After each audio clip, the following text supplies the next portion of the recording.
Hallelujah. Hallelujah. Hallelujah. Hallelujah. Praise the Lord. Praise the Lord. Hallelujah. Hallelujah. ప్రియబిడ్డలారా, a very warm welcome to each and every one of you to this Saturday Holy Mass. ఈనాడు పరిశుద్ధ బలి పూజ పెట్టించి మన ప్రార్థన సహాయం కోరిన వారందరి ఉద్దేశ లక్ష్యాల కోసము ఈ మాసలో మనం ప్రత్యేకంగా ప్రార్థన చేసుకుందాం. Thanksgiving Mass for all the blessings showered upon the family and for the departed soul of Gade Innaredi and all other souls to rest in peace. Mass offered by Gade Lusirani and her family members. For God's mercy upon the departed soul of Boga Maria Karan Kumar. Mass offered by Boga Arogyam and her family. Mass to Almighty God for all the blessings, protection upon all the family members, friends, relatives, and all the humanity from all the diseases and the virus, and for the peace and harmony in the whole world, especially in Israel. Mass offered by Kenneth Joseph Holt and her family members. For the deliverance from all the bondages and for God's blessings upon Manoj. Mass offered by the members of the family. For the repose of the soul of Mr. N. Joji Master. Mass offered by S. Kota. For the departed soul of M. Aruna on the occasion of the death anniversary. Mass offered by M. Manikyam, Lalita, and Rajini. Mass offered for the Divine Word Retreat Center Eluru, that all the ministries running over here, especially the retreat for the women on the 19, 20, and 21, will take place according to the will of God. Mass offered by a devotee. Mass offered for the Reverend Father Benny for his good health and the construction of the new retreat center at Eluru, that God's will be established through this retreat center. Mass offered for all the 12,000 Rosary team members and the intercessors, that the whole family be blessed and that God may reward each and every one of them for every intentions they pray for daily for the 24 hours. Mass offered for all the departed souls to rest in peace, that the Lord may have mercy upon all who have died.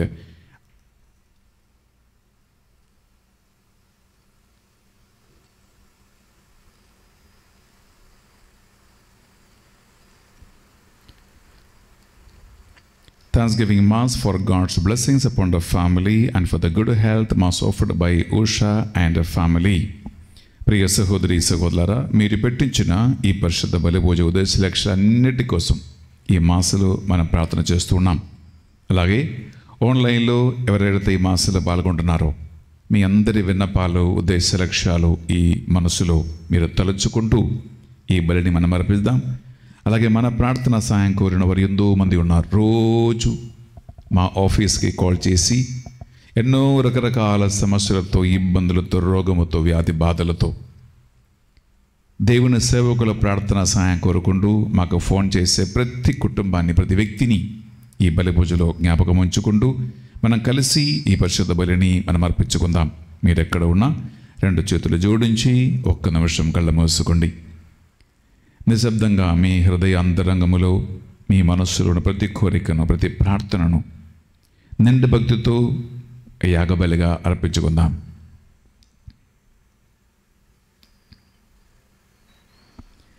పిత, పుత్ర, పవిత్రాత్మ నామమున ఆమేన్. మన నాథుడైన యేసు క్రీస్తు కృప, సర్వేశ్వరుని ప్రేమ, పరిశుద్ధాత్మ సహవాసము, సహకారము మీ అందరితో ఉండునగాక, మీ ఆత్మతో ఉండునుగాక.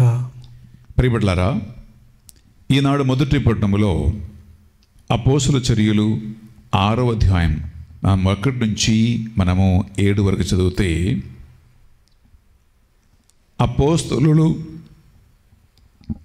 7 డీకన్లపై చేతులు ఉంచి వారి కోసం ప్రార్థించినప్పుడు దేవుని పరిశుద్ధాత్మ వారిని అభిషేకించి పరిచర్య కోసము నిలబెట్టారు. అక్కడ ఆదిమ క్రైస్తవుల సంఖ్య పెరిగినప్పుడు బాధ్యతలు ఎక్కువగా అయ్యాయి. భోజనపు బళ్ళ దగ్గర సేవ, ప్రార్థన, వాక్య పరిచర్య, ఇటువంటి రకరకాల పనులలో దేవుని సేవకులైన యేసుక్రీస్తు శిష్యులైనటువంటి అపోస్తలులు అటు ఇటు ఇరుపక్కలకి లాగబడుతూ ఉండగా అపోస్తలులు తీసుకున్న ఒక మంచి నిర్ణయం నాకు బాగా నచ్చిందండి. అక్కడ ఏముందంటే, భోజన బళ్ళ దగ్గర సేవ చేసుకోవటానికి, ఇతర పనులు చూసుకోవటానికి మీరే 7 యోగ్యత కలిగిన వారిని ఎంపిక చేసుకోండి. మేము ప్రార్థన యందు వాక్య పరిచర్య యందు నిమగ్నమై ఉండాలి. This is a very good choice, very good choice. This is the clarity of life. అనగా ఒక మనిషి దేనికోసం పిలువబడ్డారో, నేను ఏది చేయాలో, నేను ఎక్కడ ఉండాలో అని ఒక క్లారిటీ ఒక మనిషికి ఉంటేనే ఉద్దేశశుద్ధితో మన ప్రణాళిక ప్రకారము మనం కరెక్ట్ గమ్యస్థానములో చేరుకుంటాం. ప్రతి వ్యక్తి జీవిత యాత్రలో బిడ్డలారా అనేక డిస్టర్బెన్సెస్ వస్తూనే ఉంటాయి. కానీ ఈ డిస్టర్బెన్స్ అన్నిలో నిమగ్నమై మునిగిపోయి యాక్చువల్ ఆత్యంతిక లక్ష్యము చేరకపోతే ఈ లైఫ్ వలన లాభమేమీ లేదు. అందుకే అపోస్తలులు దేవుని పరిశుద్ధాత్మ ప్రేరణ వలన ఎంత చక్కటి నిర్ణయం తీసుకున్నారు. భోజనమా, లేదా బళ్ళ దగ్గర పరిచర్యనా, వేరే ఇతర అడ్మినిస్ట్రేటివ్ కార్యాలన్నీ మీరు చూసుకోండి. దేవుడు మమ్మల్ని పిలిచింది ప్రార్థన చేయటానికి, అలాగే దేవుని వాక్కు బోధించటానికి. ఆ పనులు మాత్రము మేము చక్కగా నిర్వహించాలి. ఈ క్లారిటీ ద్వారా మనందరి జీవితములో మనకు కావాలి. ఏది ముఖ్యమైనది, ఏది ముఖ్యమైనది కాదు, ఏది షార్ట్ టర్మ్ గోల్స్, ఏది లాంగ్ టర్మ్ గోల్స్, ఏది నా జీవిత గమ్యము, లేదా నా నిరీక్షణ ఏది, అది మర్చిపోకుండా దృష్టిలో పెట్టుకుంటూ రోజు జీవితాన్ని ముందుకు సాగించడానికి ఇలాంటి ఒక క్లారిటీ, ఒక క్లారిఫికేషన్ మనకు కావాలి. We need to learn to say no to certain things in life. అనగా జీవితంలో కొంతమందిని, లేదా కొన్ని వస్తువులను, లేదా కొన్ని సిచ్యువేషన్స్లో నో, నాకు వద్దు, ఇది కాదు నాకు కావలసింది అని చెప్పగలిగే దమ్ముండకపోతే ఏ ఒక మనిషి కూడా గమ్యస్థానములో చేరలేరు. దిస్ ఈజ్ వాట్ యాక్చువల్లీ అపోస్తలులు మనకు నేర్పిస్తున్నటువంటి చాలా గొప్ప విషయం. నేను నో చెప్తే వాడు ఏమనుకుంటాడో, నేను వద్దంటే ఆమె ఏమనుకుంటుందో, వాళ్ళు ఏం ఫీల్ అవుతారో, that is all secondary matter. Secondary matter. ఎందుకంటే ప్రతి వ్యక్తిని గురించి దేవునికి ఒక ప్రణాళిక ఉంది. అది చేరుకోవటమే మన జీవిత గమ్యము, జీవిత సాక్షాత్కారం. అలాగే సువిశేష పట్టణంలో యేసుక్రీస్తు యోహాను సువార్త 6వ అధ్యాయంలో బిడ్డలారా 17 నుంచి దాదాపు 24 వరకు మనం వింటూ ఉన్నాం. యేసుక్రీస్తు నీటిపై నడుస్తూ ఉన్నాడు. ఇక్కడ ఒక విషయం గమనించండి బిడ్డలారా, నిన్నటి సువిశేష పట్టణంలో యేసుక్రీస్తు 5 రొట్టెలను 2 చేపలను 5,000 మందికి సమృద్ధి ఆహారంగా మార్చాడు. తర్వాత ఆయన శిష్యులని పడవలో నదికి ఆవిల తీరమునకు రమ్మని, లేదా వెళ్ళమని వాళ్ళు పంపివేస్తూ ఉన్నారు. తర్వాత జరిగినటువంటి ప్రియులరా ఈ గాలి, తుఫాను, అలల సంఘటన తర్వాత యేసుక్రీస్తు నీటిపై నడుచుకుంటూ వారి దగ్గరికి వస్తూ ఉన్నారు. పెనుభూతమేమో అని వారు భయపడుతూ ఉన్నారు. ఇక్కడ ఇది ఒక సాధారణ ఒక సంఘటనగా బిబ్లికల్ రైటర్స్ రాస్తూ ఉంటే, ఇది ఒక సూపర్ న్యాచురల్ మిరకల్గా, లేదా న్యాచురల్ మిరకల్గా మనం దీన్ని ఇంటర్ప్రిటేషన్ చేసుకోవచ్చు. ఎందుకంటే ఇక్కడ 2 ముఖ్యమైన అంశాలు ఉన్నాయి, గమనించండి. నెంబర్ 1, యేసుక్రీస్తు యాక్చువల్లీ ఒక మనిషి the body mass which means body weight ఉంది, అది నీటి కంటే బరువైనది. కాబట్టి ఆ నీటిలో ఆ మనిషి దిగిపోతారు. ఒక పేపర్ నీటి మీద మీరు పెడితే అది ఎందుకు మునిగిపోదు? ఎందుకంటే వాటర్ కంటే డెన్సిటీ తక్కువ ఉంది ఈ పేపర్, కాబట్టి అది మునిగిపోదు, వాటర్కి డెన్సిటీ ఎక్కువ ఉంటుంది. కానీ మనిషి కానీ మృగములు కానీ జంతువులు అటువంటి ఏమైనా జీవులు పిల్లరా నీటిపైన మనము ఎందుకు నడవలేకపోతున్నామంటే నిలబడలేకపోతున్నామంటే మన బాడీ మాస్ వాటర్ డెన్సిటీ కంటే ఎక్కువ ఉంది కాబట్టి, బరువు ఉంది కాబట్టి మునిగిపోతాం.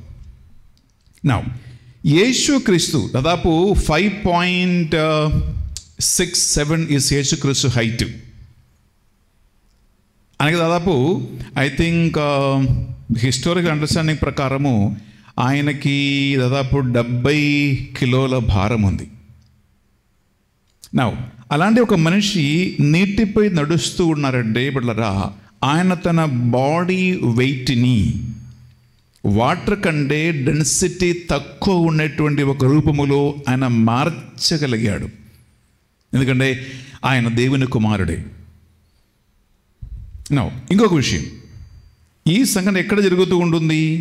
యోహాను సువార్త 6వ అధ్యాయం మొదటి భాగములో యేసుక్రీస్తు బిడ్డలారా రొట్టెని ఆయన మల్టిప్లికేషన్ చేస్తూ అందరికి పంచుతూ ఉన్నారు. యాక్చువల్లీ యోహాను సువార్త 6వ అధ్యాయము దివ్య సప్రసాదం గురించినట్టు యేసుక్రీస్తు బోధనకి ఆధారమే.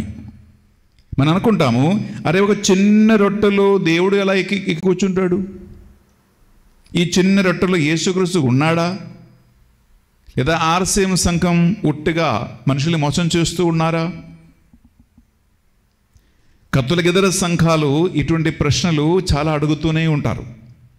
మరి ఫ్రెండ్స్, ఇక్కడ 2 విషయాలు ఉన్నాయి. ఇది విశ్వాస సంబంధమైనటువంటి ఒక సంఘటన. యేసుక్రీస్తు తన శరీరాన్ని నీటిలో మునిగిపోకుండా లైట్గా చేసి ఆ నీటిపై నడవగలిగేవాడంటే, which means a super natural power, ఒక మిరకిల్ చేయగలిగేవాడైతే పిల్లరా, అదే మనిషి ఒక చిన్న రొట్టె రూపములో, ఒక అప్ప రూపములో తానే స్వయంగా ఆ రొట్టెలో ఆ అప్పములో ప్రవేశించి ఆయన తన సన్నిధ్యాన్ని, తన ప్రెసెన్స్ని తన బాడీగా రక్తముగా మార్చి మనందరికీ పానీయముగా ఆహారముగా ఉండగలుగుతాడు. This is a theological comparison of these two, walking on the water and multiplication of bread. మరి లాస్ట్ ఇంకొక మాట కూడా చెప్తాం. అదేంటంటే పిల్లరా, మీరు ఇంటర్నెట్లో యూట్యూబ్లో మీరు చెక్ చేయండి. Okay, hundreds and hundreds of Eucharistic miracles ఉన్నాయి.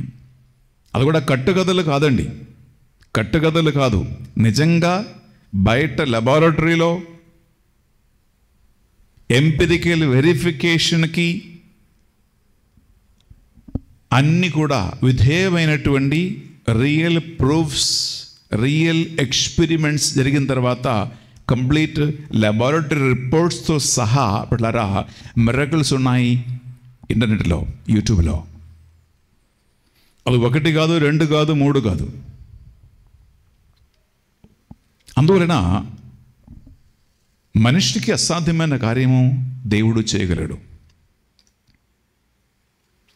ఈవెన్ నిన్న కాదు, I think it's on 10th, okay, Kadapa డయాసిస్లో ఒక ఒరిస్సా అమ్మాయి అనగా సిస్టర్ అవ్వటానికి కోణంలో చదువుతూ ఉంటుంది. ఆమెకి స్టిగ్మాతా రావటం. స్టిగ్మాతా అంటే పంచగాయాలు. ఆమె 2 చేతుల నుంచి రక్తం కారుతూ ఉంటుంది, కాలు పాదం నుంచి కారుతూ ఉంటుంది, నెత్తి నుంచి కారుతూ ఉంటుంది స్టిగ్మాతాతో సహా. అలాగే ఆ బలిపీఠం మీద పెట్టినటువంటి సెలవు నుంచి రక్తం కారుతూ ఉంటుంది, మరియ తల్లి కన్ను నుంచి రక్తం కారుతూ ఉంటుంది, ఆ అమ్మాయి కన్ను నుంచి రక్తం కారుతూ ఉంటుంది. ఒక గొప్ప సంఘటన నిన్న జరిగింది కడపలో. మీరు యూట్యూబ్లో సెర్చ్ చేయండి, జస్ట్ మొన్న జరిగింది అది. అక్కడ ప్రార్థనలు, పూజలు జరుగుతూనే ఉన్నాయి. లేదా మనిషి బుద్ధికి అతీతమైనటువంటి కార్యాలు దేవుడు చేస్తూ ఉన్నాడు, ఆయన చేయగలడు. అందుకే హీఈస్ గాడ్. ఈ పరిశుద్ధ బలి మనం అర్పిస్తూ ఉండగా ప్రియులారా, దేవుణ్ణి మనం పంచేంద్రియాలతో, ఎంపిరికల్ వెరిఫికేషన్తో మనం దేవుణ్ణి కనిపెట్టలేము, చూసుకోలేము, పట్టుకోలేము. ఎందుకంటే దేవుడు ఆత్మస్వరూపి. తను వెతకు వారికి ఆయన ఎప్పుడు సన్నిహితుడయ్యే ఉంటాడు. అందువల్ల దేవుని దర్శించువాడు లేదా దేవుని సన్నిధికి చేరుకున్నవాడు ఆయన ఉన్నాడనియు తన వెతకు వారికి ఆయన జవాబు ఇచ్చుననియు విశ్వసించవలయును అని హెబ్రీ రాసిన పత్రికను చదువుతున్నాం 6వ అధ్యాయం పడగలరా. అందువలన విశ్వాసం కేవలము విశ్వాసకి దేవునికి మధ్యలో మాత్రం జరుగుతున్నటువంటి కంటికి అదృశ్యమైనటువంటి ఒక శక్తి. ఈ శనివారం ఈ బలి అర్పిస్తూ ఉండగా పిల్లరా, గుడికి వచ్చినప్పుడు అక్కడ సైన్స్ లేదు. గుడికి వచ్చినప్పుడు దేవుని లెబార్టరీలో టెస్ట్ చేసి తెలుసుకునేది కాదు. దేవుణ్ణి బుద్ధితో, ఆలోచనతో, తెలివితేటలతో తెలుసుకునేది కాదు. దేవుణ్ణి మనము చదువుతో, మానవ బుద్ధితో, మానవ ఆలోచన తెలుసుకునేది కాదు. అది కేవలము విశ్వాసం, అది కేవలము భక్తి, అది కేవలం పర్సనల్ ఎన్కౌంటర్, పర్సనల్ ఎక్స్పీరియన్స్ వలన ఒక వ్యక్తి తెలుసుకోవాల్సింది. 2 చేతుల గుండె మీద పెట్టి 1 నిమిషం కళ్ళు మూసుకుంటూ మన మనస్సాక్షిని పరిశీలిద్దాం.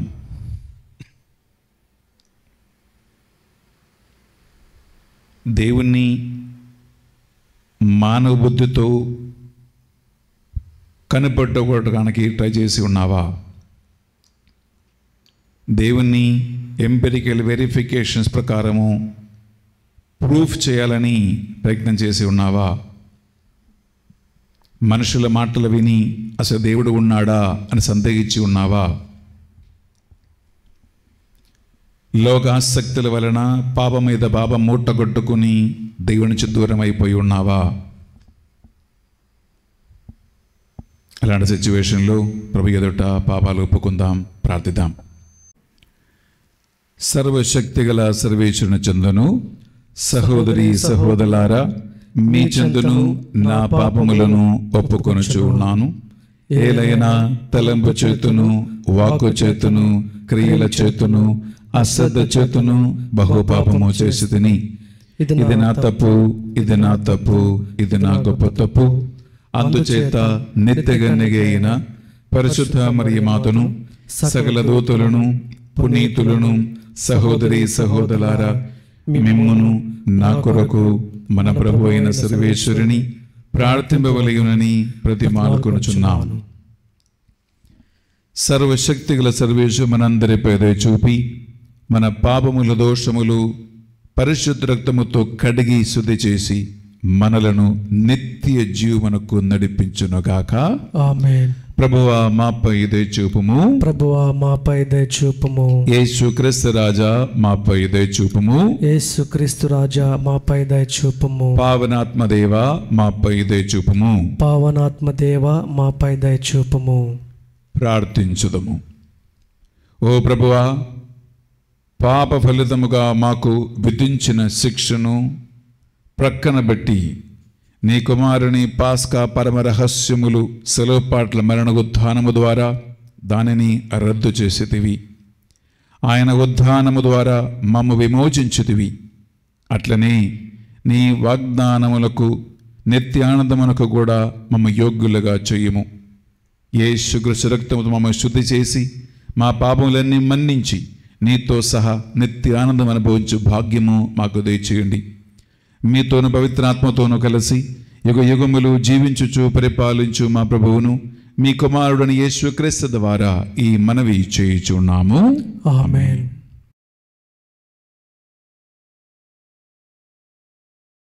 మొదటి పఠనము అపోస్తల కార్యములు 6వ అధ్యాయము 1వ వచనం నుండి 7వ వచనం వరకు.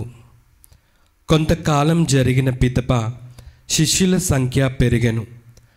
అనుదిన పరిచర్యలో తమలోని వితంతువులు నిర్లక్ష్యము చేయబడుచున్నారని గ్రీకు మాట్లాడేడి యూదులు హెబ్రీయులపై సనిగిరి. అందుచే 12 అపోస్తులు శిష్యుల సంఘమును అంతను కూడా పిలిచి దేవుని వాక్కును నిర్లక్ష్యం చేయుచు ఈ పరిచర్యల యందు నిమగ్నులమై ఉండుట మాకు యుక్తము కాదు. కావున సోదరులారా, మీలో పవిత్రాత్మతో నిండిన వారిని, జ్ఞానము గలవారిని, మంచి పేరు గలవారిని 7 ఎన్నుకొనుడు. మేము వారికి ఈ పరిచర్యను అప్పజెప్పుదుము. అప్పుడు మేము మా సమయమును అంతయు ప్రార్థించుటకును ప్రసంగించుటకును ఉపయోగించుటము అని చెప్పిరి. ఆ ప్రతిపాదనకు ఆ సంఘమంతయు సమ్మతించెను. అటు తరువాత విశ్వాసముతోనూ పవిత్రాత్మతోనూ నిండిన స్టెఫాను, ఫిలిప్పు, ప్రోకోరు, నికానోరు, తిమోను, పర్మనాసు, యూదుల మతాలంబకుడును అంతియోక్యోను చెందినవాడైన నికోలా అనువారిని ఎన్నుకొనిరి. సంఘస్థులు వారిని అపోస్తుల ఎదుట నిలువబెట్టగా అపోస్తులు ప్రార్థన చేసి వారిపై చేతులుంచిరి. దేవుని వాక్కు వ్యాపించెను. యెరూషలేములోను శిష్యుల సంఖ్య అమితముగా పెరిగెను. అర్చకులు కూడా పెద్ద సంఖ్యలో విశ్వసించిరి. ఇది ప్రభువాక్కు. సర్వేశ్వరునికి వందనములు.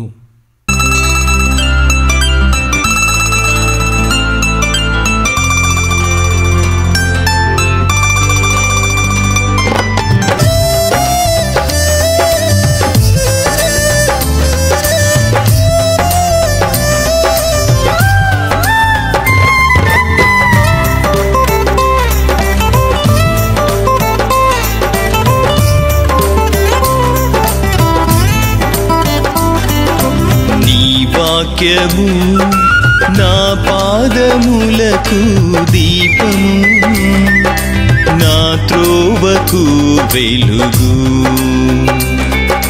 నీ వాక్యము నా పాదములకు దీపము, నా త్రోవకు వెలుగు. ఏలిన వారి మీతో ఉండునుగాక, మీ ఆత్మతో ఉండునుగాక. పునీత యోహాను గారు రాసిన పవిత్ర సువార్తలోని భాగము. ప్రభువా మీకు మహిమ కలుగునుగాక. యోహాను సువార్త 6వ అధ్యాయము పరిశుద్ధ వచనాలు 16 నుంచి 21 వరకు. John chapter 6 verses 16 to 21.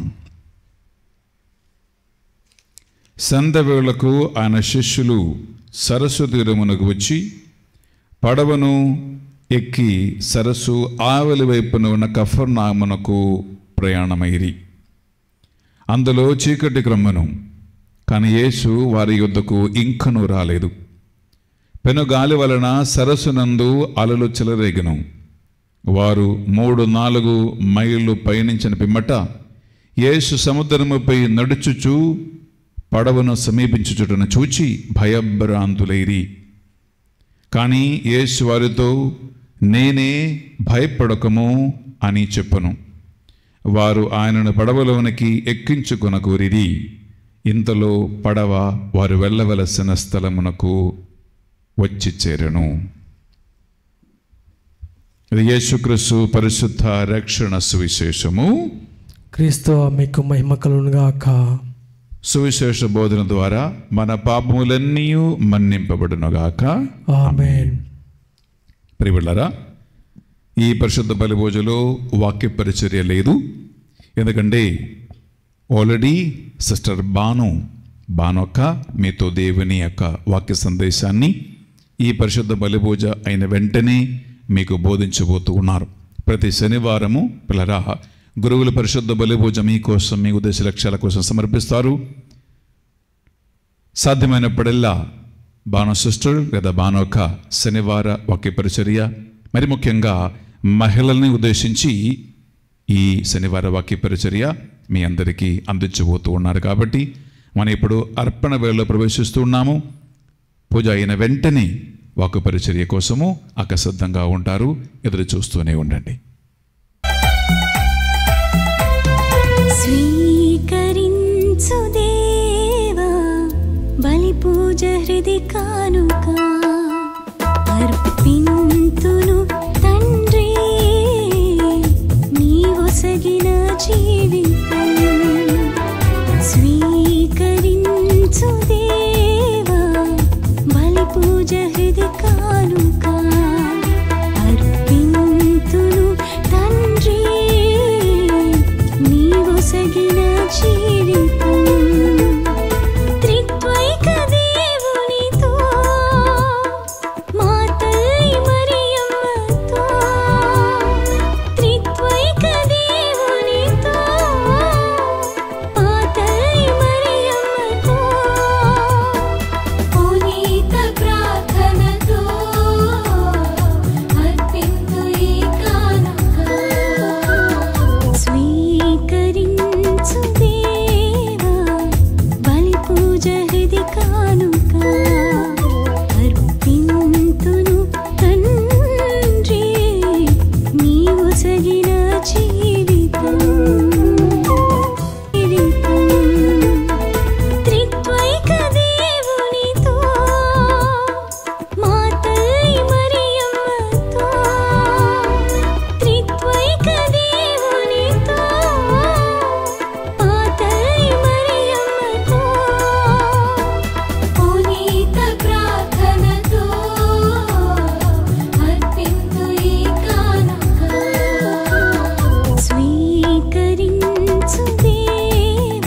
సహోదరి సహోదరులారా, మనమర్పించి బలి సర్వశక్తి గల పెదైన సర్వేశ్వరుడికి అంగీకారమనట్లా ప్రార్థించుదాము.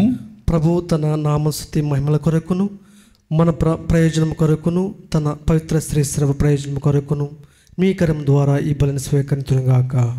బిడ్డలారా, చేతులు జోడించి ఒక నిమిషం కళ్ళ మూసుకుందాం. ఈనాడు పరిశుద్ధ బలి పూజ పెట్టించినటువంటి కుటుంబాలు ఉన్నాయి. వారందరి ఉద్దేశ లక్ష్యాల కోసము ఈ పరిశుద్ధ బలి పూజలు మనం ప్రార్థిద్దాం. డెత్ యానివర్సరీ, బర్త్డే, ప్రత్యేకమైన మాస్ ఇంటెన్షన్స్ ఈరోజు పెట్టించి ఉన్నారు మీరు. అలాగే ఆన్లైన్లో ఈ మాసులో వేల మంది పాల్గొంటారు. దేవుని వాక్యాన్ని రోజు వింటారు. వారందరినీ ఈ బలి పూజలో జ్ఞాపకం ఉంచుకుంటూ ప్రార్థిద్దాం. ఆఫీసులో ఫోన్ చేసి వందల మంది మన ప్రార్థన సాయం కోరుకుంటారు. వారు ఒక్కొక్కరిని పేరు పేరిన ఉద్దేశ లక్ష్యాలతో పాటు ఈ బలి పూజలో స్మరించుకుందాం. వేల కొలది కుటుంబాలు మధ్యస్థ, ఇండసెసరీ, జపమాల ప్రార్థన టీములో ఉన్నారు. రాష్ట్ర నలుమూలలో, దేశ నలుమూలలో ఉన్నారు. వారందరినీ ఈ బలి పూజలో స్మరించుకుంటుండగా మరియ తల్లి ప్రార్థన సహాయం ద్వారా జపమాల ప్రార్థనలు చెప్పబడుతున్న ప్రతి కుటుంబం దీవించబడునుగాక. అలాగే ఏలూరు ధ్యాన వడక మందిరములో 19, 20, 21 3 రోజులుగా జరగబోయే మహిళల స్త్రీల ధ్యాన వడకం కోసం ప్రార్థిద్దాం.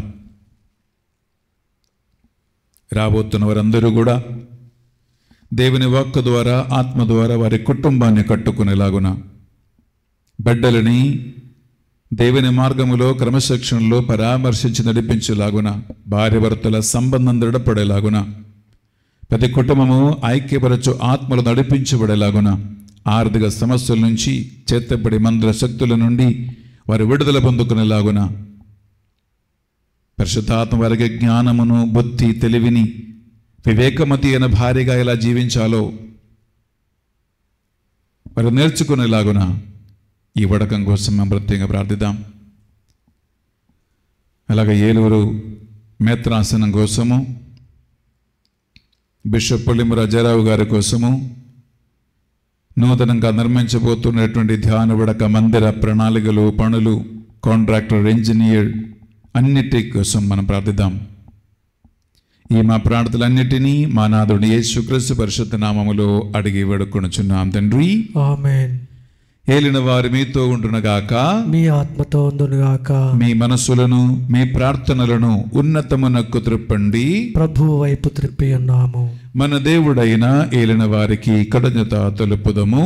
వారికి కృతజ్ఞత తెలుపుట ఇత్తము, న్యాయము. ప్రభువైన దేవా, మేము ఎల్లప్పుడూ మీ కృతజ్ఞత చెల్లించుటయు, మా పాస్కా యేసుక్రీస్తు బలి అని ఈ కాలమున నీ ఎక్కువగా స్తుతించి మహిమపరచుటయు యుక్తము, న్యాయము, ధర్మము, రక్షణదాయకము.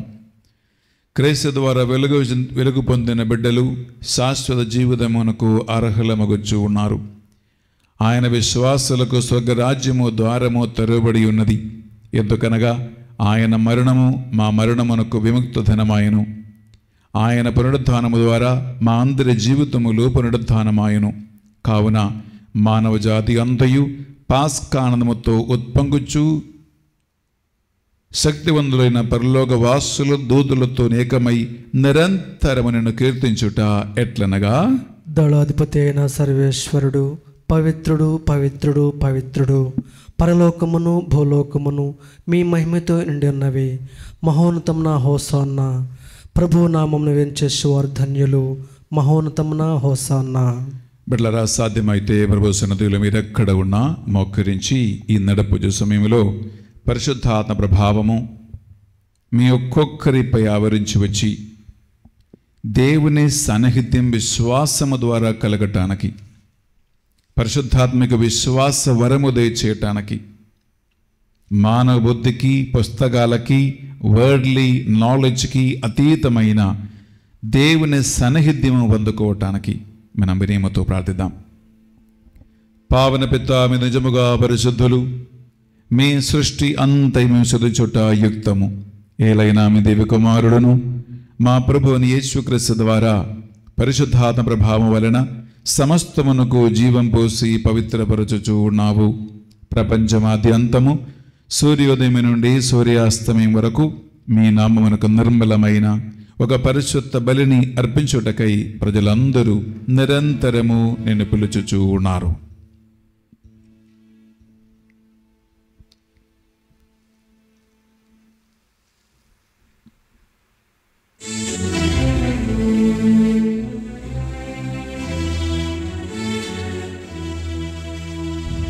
కావున ఏలిన వారా,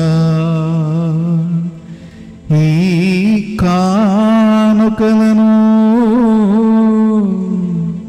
నీ సముఖమునకు తెచ్చియున్నాము. మీ పరిశుద్ధాత్మ ద్వారా వీనిని పవిత్రపరచా ప్రతిమాలకొనుచున్నాము. ఏ విధమున ఇది మానాదుడును మీ కుమారుడునైనా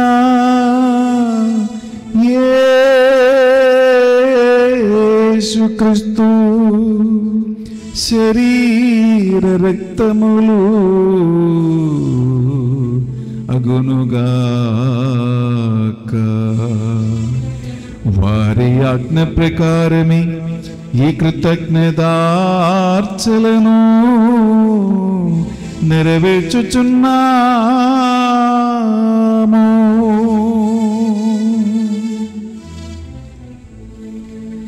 వారు పాటుపడుటకు ఇష్టపూర్తిగా తమ్ము అప్పగించుకొనినప్పుడు అప్పము నందుకొని మీకు కృతజ్ఞత వందనములు చెప్పి స్తుతించి త్రించి శిష్యులకిచ్చుచో ఎట్లని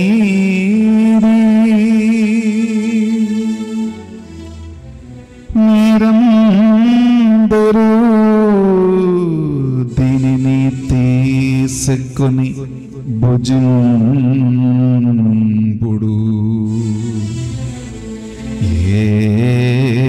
ఏలయనా ఇది నీ కొరకు అప్పగింపబడనున్న నా శరీరము.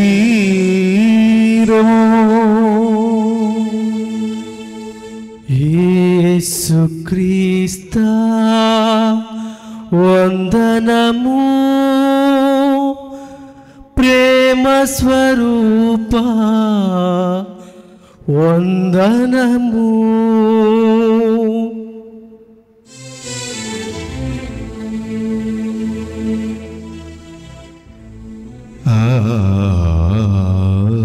విధముగని భోజనానందరము పాత్రము నందక్కుని మరలా మీకు కృతజ్ఞతా వందనములు చెప్పి స్తుతించి శిష్యులకిచ్చుచు ఇట్లనీరి, మీరందరూ దీనిని తీసుకొని దీని నుండి పానము చేయుడు. ఏలయనా ఇది నూతన నిత్య నిబంధన యొక్క నా రక్తపు పాత్రము. ఇది మీ కొరకును అనేకుల కొరకును పాప పరిహారమునకై సిలువలో ధారబోయబడును. దీనిని నా జ్ఞాపకార్థము చేయుడు.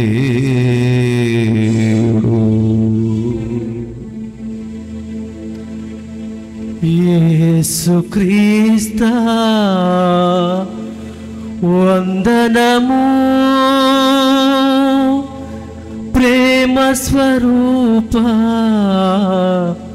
వందనము.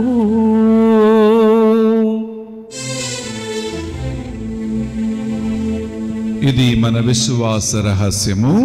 ప్రభువా, మీ మరణం ప్రకటించదము, మీ ఉత్థానం చాటదము, మీరు మరలా వచ్చే వరకు వేచియుందుము. కనుక తండ్రి, యేసుక్రీస్తులో పాట మరణమును ఉత్థానమును స్మరించుచు జీవితమొసగి అప్పమును రక్షణ పాత్ర మీకు సమర్పించుచున్నాం. మీ సముఖను మొకరిల్లి ఈ 2వ శనివారం ఈ పరిశుద్ధ బలి అర్పించడానికి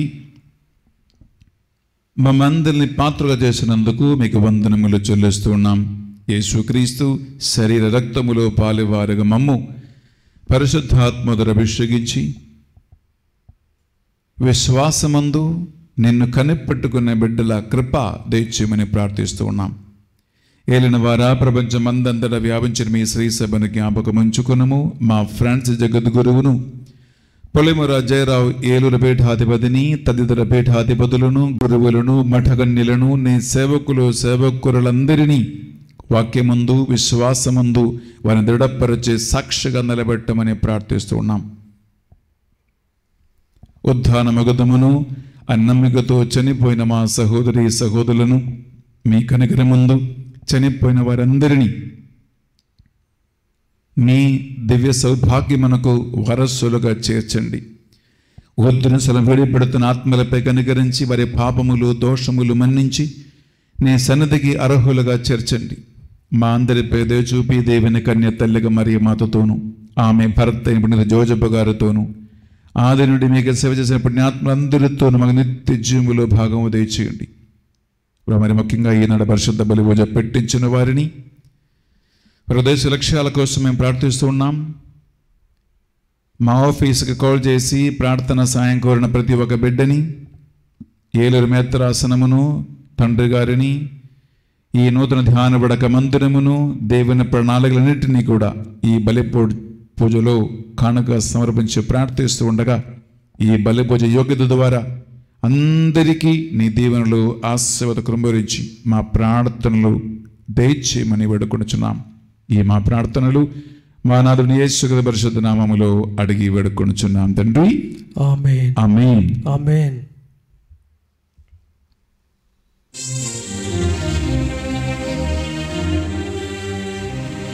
వారి ద్వారా వారితో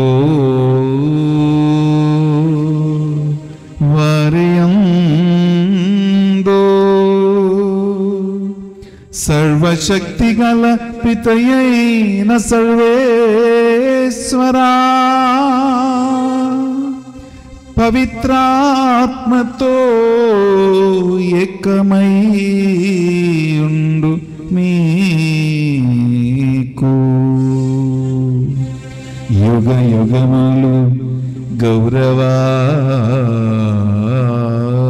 మహిమలు మీకే నిరంతరము కలుగును గాక.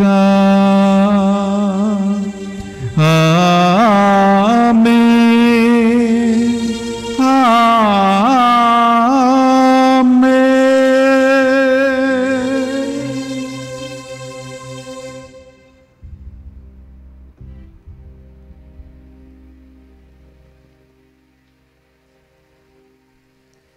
ప్రభు యేసు క్రీస్తు నేర్పించిన ప్రార్థన 2 చేతులు చాచి పట్టుకుంటూ వినయముతో వినమ్రతతో, ప్రభువా నీ చిత్తం మాత్రమే మా జీవితంలో మా కుటుంబాలలో జరుగునగాక అని ప్రార్థిద్దాం. పరలోకమందున్న మా యొక్క తండ్రి, మీ నామం పూజింపబడునుగాక, మీ రాజ్యం వచ్చునుగాక, మీ చిత్తం పరలోకమందు నెరవేరినట్లు భూలోకమందును నెరవేరునుగాక. నానాటికి కావలసిన మా అన్నము మాకు నేటికి అనుగ్రహింపము. మా యొద్ద అప్పబడిన వారిని మేము మన్నించినట్లు మా అప్పులు మీరు మన్నింపము. మమ్ము శోధన యందు ప్రవేశింపనివ్వగా కీడులో నుండి మమ్ము రక్షింపము. ఏలిన వారా, అన్ని కీడుల నుండి మమ్ము రక్షింపము. మా ఈ రోజులలో ఈ బలిభోజులో పాల్గొంటున్న వారందరినీ సకల కీడులు, అపాయము, అవిశ్వాసము, అపనమ్మకమును సైతాన సకల కీడుల నుండి పూర్తిగా విడిపించండి. మీ మోక్షానందమును మా రక్షకుడు యేసుక్రీస్తు రెండవ ఆగమను నిరీక్షించుచుందము. ఏలైనా నిరంతరము మీదే రాజ్యము, మీదే అధికారము, మీదే మహిమ. శాంతిని సమాధానం కొసగుచున్నాను అని మీ అపోస్తులతో వచించిన ప్రభుని యేసువా, మా పాపములను మా అయోగ్యతను లెక్కింపగా ఈ బిడ్డలందరి విశ్వాసమును వారి ప్రార్థనను కటాక్షించండి. మీ చిత్త ప్రకారం వీరందరికీ వీరి కుటుంబాలకు నిజమైన శాంతిని సమాధానమును పరిశుద్ధాత్మ ద్వారా ఐక్యమును దయచేయండి. యుగ యుగములు జీవించచ్చు పరిపాలించు ప్రభువా. ఆమేన్. యేసుక్రీస్తు శాంతి సమాధానము ఎల్లప్పుడూ మీ అందరితో ఉండునుగాక, మీ ఆత్మతో ఉండునుగాక. ఒకరికొకరు ప్రభు యేసుక్రీస్తు శాంతి సమాధానము ప్రేమతో తెలియజేసుకుందాం. సర్వేశ్వరుని గొర్రె పిల్ల, లోకం యొక్క పాపములను పరిహరించు ప్రభువా, మాకు దయచూపము. సర్వేశ్వరుని గొర్రె పిల్ల, లోకం యొక్క పాపములను పరిహరించు ప్రభువా, మాకు దయచూపము. సర్వేశ్వరుని గొర్రె పిల్ల, లోకం యొక్క పాపములను పరిహరించు ప్రభువా, మాకు శాంతిని దయచేయము.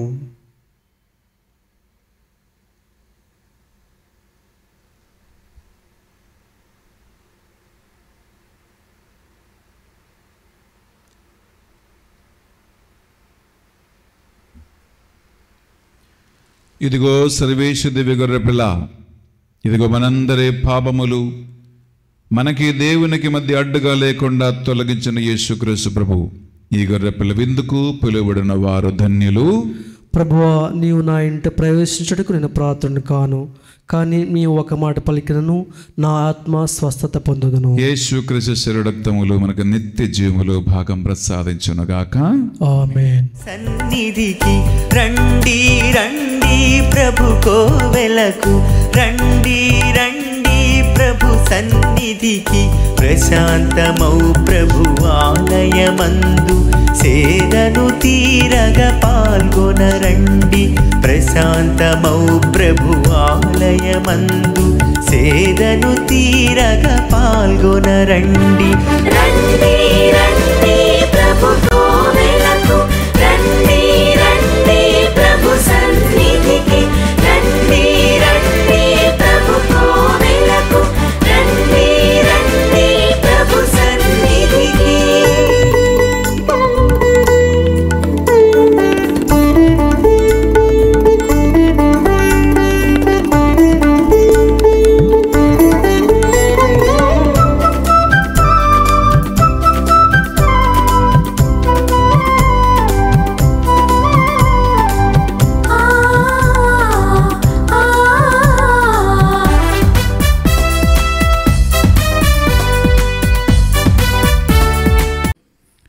బిడ్డలారా, రెండు ముఖ్యమైనటువంటి ప్రకటనలు.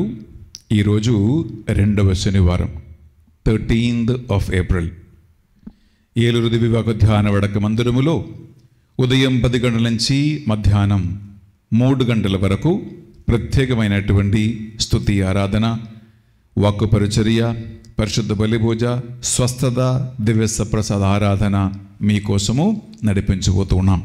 అందువలన ఈ ఏలూరు, విజయవాడ, గుంటూరు దగ్గర ఉన్నటువంటి మెత్రాసనంలో ఉన్నటువంటి దేవుని బిడ్డలు, భక్తులు దయచేసి ఈ యొక్క రెండవ శనివార ఆధ్యాత్మిక కార్యక్రమంలో పాల్గొని దేవుని వాక్కు వలనను దివ్యసప్రసాద ఆరాధన ద్వారాను స్వస్థతను, విడుదలను, వాక్య బలం పొందుకోవటానికి అందరినీ కూడా సెంటర్కి ఆహ్వానిస్తూ ఉన్నాం దిస్ సెకండ్ సాటర్డే. రెండో ప్రకటన బిడ్డలారా, నేను లాస్ట్ 3 days చెప్పుకుంటూ వస్తూ ఉన్నాను. అదేంటంటే ఈ నెల 19, 20, 21 3 రోజులు మహిళల కోసం, స్త్రీల కోసం మాత్రము ప్రత్యేకమైన 3 రోజుల ధ్యాన వడకము ఏలూరు దేవివాకు ధ్యాన వడక మందిరములో మా టీం మీకోసం నడిపిస్తూ ఉన్నారు. ఈ ధ్యాన వడక ఉద్దేశం గమనించండి. మన సంఘములో, కుటుంబాలలో ఎక్కడ ప్రార్థనా కూటాలకు మనం వెళ్ళినా ప్రియులరా, మహిళల సంఖ్యని ఎక్కువగా ఉన్నారు. ఒక ఇల్లు పోషించటములో, బిడ్డలని పరామర్శించటములో, క్రమశిక్షణలో, ఒక కుటుంబ ఆరోగ్య విషయములో, సంఘములో దేవుని పరిచర్య విషయములో ప్రియులరా, స్త్రీలకు ఉన్నటువంటి పాత్ర మనము వర్ణించలేం. అందువలన ఈ ధ్యాన వడక ముఖ్య ఉద్దేశం ఏంటంటే, ఆర్థిక సమస్యలు ఉన్న కుటుంబాలు ఉన్నాయి. క్రిస్టియన్ హిందూ, క్రిస్టియన్ ముస్లిం, క్యాథలిక్, కథోలిక్ ఇతర సంఘాల మధ్యలో జరిగిన మిక్స్డ్ మ్యారేజెస్లో ఉన్నటువంటి కుటుంబాల వలన విశ్వాస విషయములో, ప్రార్థన విషయములో, వాక్య విషయములో, సంఘ విషయములో అనేక ప్రాబ్లమ్స్ని ఎదుర్కొన్నటువంటి కుటుంబాలు ఉన్నాయి. చేతపడి మందరశక్తి దురాత్మల ప్రభావాలు ఉన్న కుటుంబాలు ఉన్నాయి. బిడ్డలు తల్లిదండ్రుల మాట వినటం లేదు అని, అలాగే బిడ్డల వివాహ విషయములో, బిడ్డల ఉద్యోగ విషయములో సమస్యలు ఉన్న కుటుంబాలు ఉన్నాయి.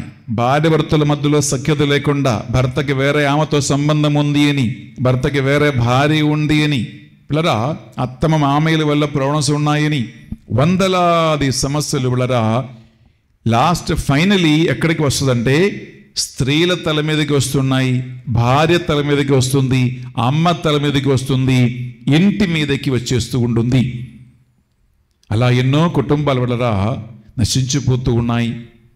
చేతబడికి లోనైపోతూ ఉన్నారు, వేడిపోతూ ఉన్నారు, కన్నీరు మున్నీరుగా ఏడుస్తూ జీవిస్తూ ఉన్నారు. పిల్లరా, ధ్యాన వడకం బైబిల్ ద్వారా, వాక్యము ద్వారా, స్వస్థత ద్వారా, విడుదల ద్వారా, మరి ముఖ్యంగా వచ్చే వాళ్ళందరికీ ఇండివిజువల్ కౌన్సిలింగ్ కూడా మేము ఏర్పాటు చేస్తూ ఉన్నాం. అందువలన గమనించండి, కేవలం 75 మందికి మాత్రమే ఇక్కడ అకామిడేషన్ ఫెసిలిటీస్ ఉన్నాయి. మీకు తెలుసు, మా ధ్యాన వడక మందిరము ఇంకా మేము కట్టలేదు కాబట్టి ఫెసిలిటీస్ తక్కువనే ఉన్నాయి. కాబట్టి ఎవరైతే ధ్యాన వడకానికి రావాలనుకుంటున్నారో ఈ యూట్యూబ్లో కనిపించే నంబర్లో మీరు కాల్ చేయండి. ముందే మీ సీట్ బుక్ చేసుకోండి. లేటుగా వస్తే బహుశా పిల్లరా అవకాశం దొరకకపోవచ్చు. మీ అందరినీ కూడా ఈ స్త్రీల ధ్యాన వడకానికి ఆహ్వానిస్తూ ఉన్నాం. అలాగే రాలేని వారు పిల్లరా మీరు ఈ వడకం కోసం మీరు ప్రార్థించండి. లేచి నిలబడతామా చివరి ప్రార్థన కోసం. దేవాని పరిశుద్ధ నామమునకు స్తోత్రము, వందనములు, ఆరాధన. ఈ 2వ శనివారం ఈ బలిపూజ అర్పించటానికి మీరు మాకు ఇచ్చిన అవకాశమును బట్టి స్తోత్రమయ్యా. ప్రభు, పూజలు పెట్టించిన వారు, పాల్గొంటున్న వారు, మా ప్రార్థన సంఘం కోరిన వారందరూ ఈ బలియోగ్యత ద్వారా వారికి అవసరమైన దీవెనలు, ఆశీర్వాదం పొందుదురుగాక. దైనందిన జీవితములో ఈ మాస్ నీది ఆహారం, మీ దివ్య రక్తం, మీ వాక్కు మమ్మ పోషించి నీ మార్గంలో నడిపించునుగాక. ఈ మా ప్రార్థనలు మా నాథుడు యేసుక్రీస్తు పరిశుద్ధ నామములో అడిగి వేడుకొనుచున్నాం తండ్రి, ఆమేన్. ఏలిన వారి మీతో ఉండునుగాక, మీ ఆత్మతో ఉండునుగాక. సర్వశక్తి గల సర్వేశ్వరుడు పితా, పుత్ర, పవిత్రాత్మ మేమందరినీ, మీ కుటుంబాలను సదా దీవించి ఆశీర్వదించి కాపాడి నడిపించునుగాక, ఆమేన్. సమాధానముతో వెళ్ళి క్రీస్తు ప్రేమలు, సేవలు జీవించుదము. సర్వేశ్వరునికి వందనములు. బిడ్డలారా, ఈ పరిశుద్ధ బలిపూజ నేను వాక్య పరిచర్య నిర్వహించలేదు. ఈ పరిశుద్ధ బలిపూజ అయిన వెంటనే ఇమ్మీడియట్లీ బానొక్క ఈనాటి వాక్యాంశాన్ని మీతో పంచుకోవటానికి సిద్ధంగా ఉన్నారు. వాక్యాన్ని శ్రద్ధతో వినండి. దేవుని వాక్కు వలన రోజు శనివారం మహిళలు, స్త్రీలు బలపడండి. God bless you and have a wonderful day. Praise the Lord. Praise the Lord. Hallelujah. Hallelujah. Hallelujah. Hallelujah. పిల్లరా, కళ్ళు మూసుకొని మనమందరము ఆ పరిశుద్ధాత్మ నడిపింపు కొరకు మనం ప్రార్థన చేద్దాం. ఎందుకంటే ఆయన మాటలో జీవం ఉన్నది. ఆ మాట మనం వింటుండగా దేవుని వాక్కు మనం నడిపిస్తుంది. కళ్ళు మూసుకుందాం, ప్రార్థన చేద్దాం. స్తోత్రము నాయన, పరిశుద్ధాత్ముడ నా తండ్రి, నీకు వందనాలయ్యా. ఈ సమయం అంతటినీ నీకు అర్పిస్తూ మేము ప్రార్థిస్తున్నాం ప్రభా.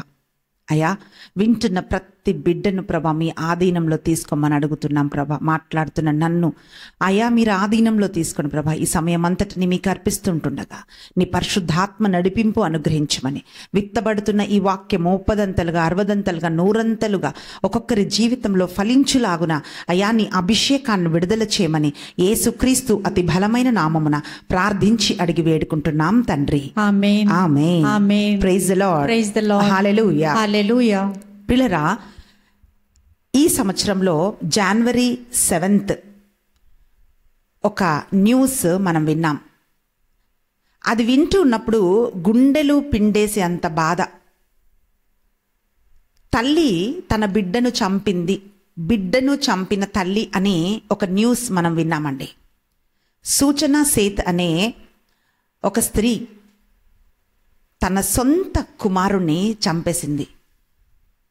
ఈమెవరు అని న్యూస్లో మనం వింటే పిల్లరా, ఒక ఏఐ స్టార్టప్ కంపెనీ CEO.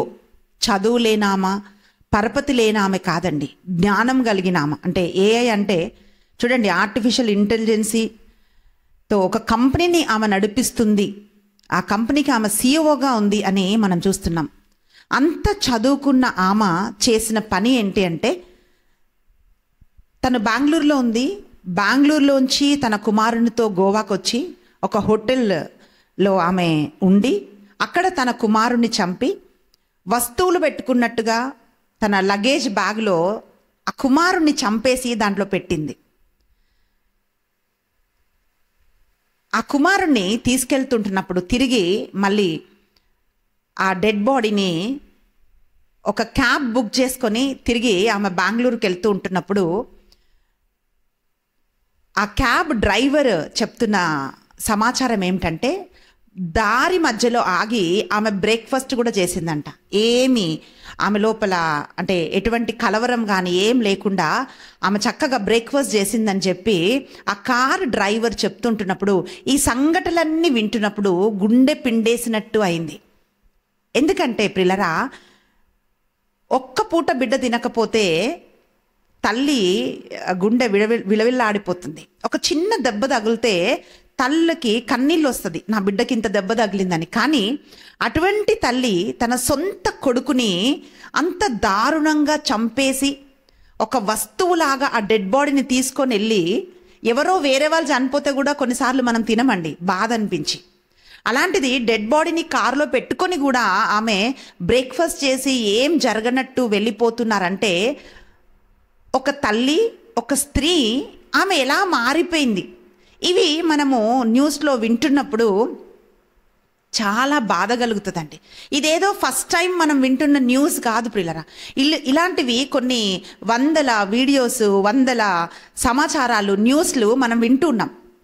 అంటే వినగూడని సంగతులు మనం వింటున్నాం. ఇవన్నీ వింటున్నప్పుడు మనకేమనిపిస్తుంది అంటే, అరే ఇలా జరిగింది అలా జరిగిందని 2 రోజులు బాధపడతామండి. తర్వాత మళ్ళీ మామూలుగా మనము మన పనులు మనం చేసుకుంటుంటాం. కానీ ప్రియులరా, బైబిల్లోంచి మనము దీన్ని చూసినట్లయితే ఇలా నిజంగా బైబిల్లో కూడా జరిగిందా? ఈ జరుగుతున్న ఈ సూచనలన్నీ మనకేం నేర్పిస్తున్నాయి అని మనము ధ్యానిస్తే అనేకమైన విషయాలు మనం నేర్చుకుంటాం. ఖచ్చితంగా మనం అంత్య దినాల్లో ఉన్నామండి. భయంకరమైన రోజుల్లో మనం ఉంటున్నాం ప్రియులారా. అయితే బైబిల్లో నిజంగా ఎక్కడైనా ఒక తల్లి బిడ్డను చంపిందా అని ఒక ప్రశ్న వస్తే, బైబిల్లో ఉందా అని మనకు ఒక ప్రశ్న వస్తే, ఎస్ ఉందండి. ఆ సంఘటన విన్నప్పుడు వెంటనే నాకు అది గుర్తొచ్చి నేను దీని గురించి వాక్యం చెప్పాలని ప్రార్థనాపూర్వకంగా సిద్ధం చేసిన వాక్యం ఈరోజు నేను మీతో పంచుకోబోతున్నాను ప్రియులారా. ఇలాంటి ఒక సంఘటన ఎక్కడ మనం చూస్తున్నామంటే, 2 రాజుల గ్రంథము 6వ అధ్యాయము 24 నుండి మనం వచనాలు చూస్తే ప్రియులారా, ఒక తల్లి బిడ్డను చంపిందని న్యూస్ వింటున్నాం. ఒక తండ్రి సొంత కూతుర్నే పాడు చేశాడని, చంపేశాడని, భార్యను చంపేశాడని, ఇలాంటివన్నీ మనం వింటున్నప్పుడు సంబంధాలకు విలువ లేదా, అసలు మనుషులు ఎట్టుపోతున్నారు అని మనకు అనిపిస్తుందండి. కానీ అదే సంఘటన మనం బైబిల్లో కూడా చూస్తున్నామండి. 2వ రాజుల గ్రంథము 6వ అధ్యాయము 24 నుండి 29 వచనాలు ప్రియులారా మనం చదివితే మనకు అర్థమవుతుందండి. అటు పిమ్మట సిరియా రాజు బెన్హెదదు ఆ, సర్వ సైన్యముతో ఆ. ఇజ్రాయేలు మీదికి దండెత్తి వచ్చి ఆ. సమరియాను ముట్టడించెను. ఆ. ఈ ముట్టడి ఫలితముగా పట్టణమున ఆహార పదార్థములు ఆ. కొరతపడి పెద్ద కరువు రాగా ఒక గాడిద తల 80 వెండి నాణెములు ఆ. అరపావు పావురపు రొట్టె 5 వెండి నాణెములకు అమ్మబడెను. ఆ. వారు అంత కఠినముగా ముట్టడి వేసి ఉండిరి. Praise the lord. Praise the Lord. పిల్లరా, ఇక్కడ మనం ఏం చూస్తున్నామంటే ఈ సంఘటన మనం ఇంకా కిందకి చదవడానికి ముందుగా ఇక్కడ జరుగుతున్న ఆ సర్కమ్స్టాన్సెస్, ఆ సిచ్యువేషన్స్ మనకు అర్థం కావాలండి. ఇజ్రాయేలు ప్రజలని పరిపాలిస్తున్న రాజు పేరు యెహోరాము. అయితే ఆ క్యాపిటల్ సిటీ, ఆ రాజధాని సమరయ. ఇంకొక వైపు సిరియా రాజు బెన్హదదు అని మనం చూస్తున్నాం. ఈ సిరియా రాజు ఈ సమరయ పట్టణాన్ని ముట్టడి వేశాడండి. ముట్టడి వేయటం అంటే ఇంకా ఈ పట్టణాన్ని పట్టుకోవడానికి సర్వ సైన్యముతో బయలుదేరి వచ్చాడని వాక్యంలో మనం చదివామండి. సర్వ సైన్యముతో ఆయన వచ్చి ఆ పట్టణం చుట్టూ ముట్టడి వేశారు. అంటే ఎవరు బయటికి వెళ్ళలేరు, ఎవరు లోపలికి రాలేరన్నమాట. అట్లాంటి ఒక ముట్టడి వేశారు. అంటే పిల్లరా, వాళ్ళు ఏ పంట పండించలేరు, గానుగులో ఏ ద్రాక్ష రసం కానీ వాళ్ళు చేయలేరు, ఏ పని వాళ్ళు చేయలేరు. అంత భయంకరంగా వాళ్ళు ముట్టడి వేశారు.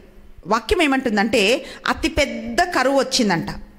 ఆ కరువులో జరిగినది ఏంటి అంటే మనం చూస్తున్నాము, ఒక్క గాడిద తల 80 వెండి నాణాలు, అరపావురపు రెట్ట 5 వెండి నాణములకు అమ్మబడెను అని మనము చూస్తున్నాం పిల్లరా.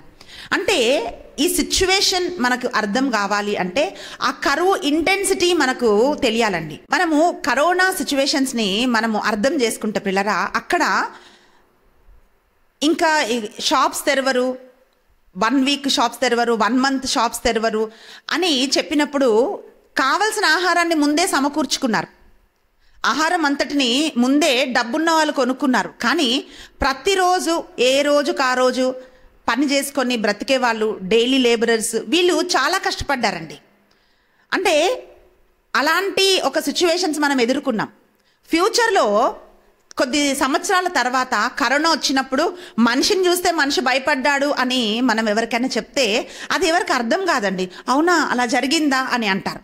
కానీ వాటన్నిటిని వివరంగా మనం చెప్పినప్పుడు వాళ్ళు అది గ్రహించగలుగుతారు. పిల్లరా, ఇక్కడ మనం చూసినట్లయితే ఈ ఇంటెన్సిటీ, ఈ కరువు ఎంత భయంకరంగా ఉంది అని అంటే ఒక్క గాడిద తల 80 వెండి నాణాలకు అమ్మారంట. అరపావు పావురపు రెట్ట 5 వెండి నాణాలకు అమ్మబడెను. అంత కఠినమైన కరువు ఉండెను అంటున్నాం. మొట్టమొదటగా లేవికాండము 11వ అధ్యాయము 4వ వచనంలో మనం చూసినట్లయితే వాక్యం ఏం పలుకుతుందంటే అక్కడ ఒక జాబితా రాయబడి ఉందండి. అంటే ఒక లిస్ట్ ఉంది. పవిత్రమైన జంతువులు, అపవిత్రమైన జంతువులు, ఏది తినొచ్చు ఏది తినకూడదు అని ఒక జాబితా ఉంది పిల్లరా. ఆ జాబితాలో మనం చూసినట్లయితే గాడిద అపవిత్రమైన జంతువు, దాన్ని తినకూడదు అని రాయబడి ఉంది. అపవిత్రమైన జంతువు యొక్క తల 80 వెండి నాణాలకు అమ్మబడ్డదంట పిల్లరా.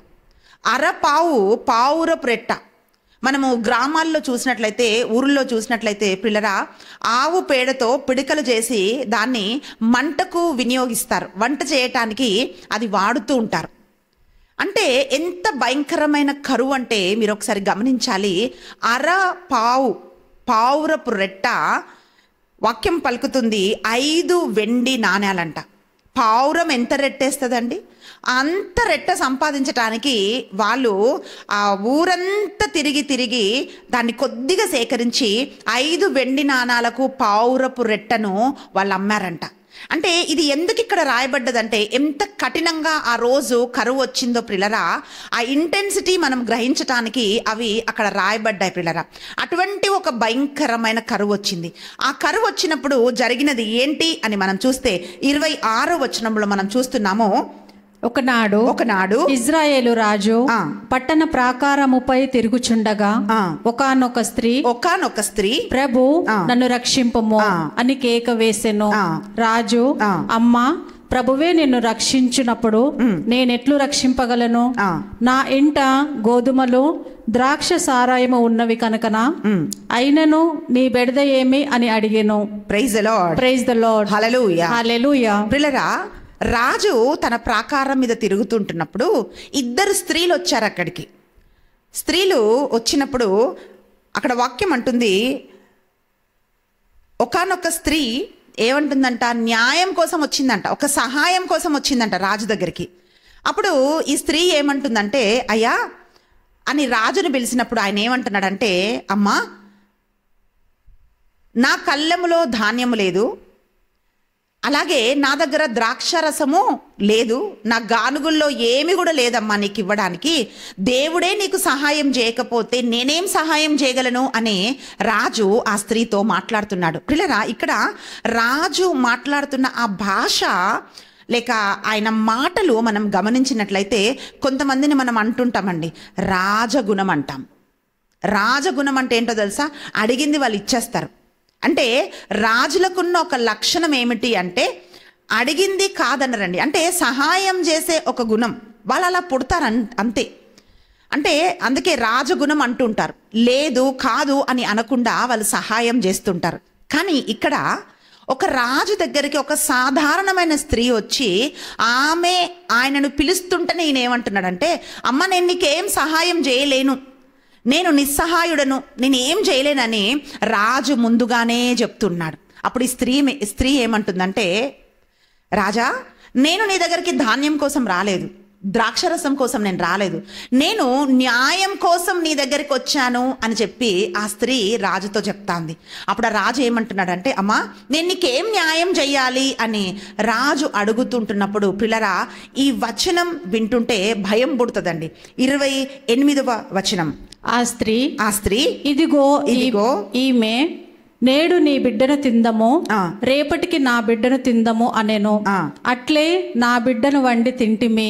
మరునాడు ఆమె బిడ్డను తిందమని అడుగగా తాను వానినెక్కడో దాచినదని చెప్పెను. Praise the lord. Praise the lord. హల్లెలూయా. హల్లెలూయా. ఈ రోజు మనం న్యూస్ లో ఇవన్నీ చూస్తుంటున్నప్పుడు విచిత్రంగా మనము చూస్తుంటామండి.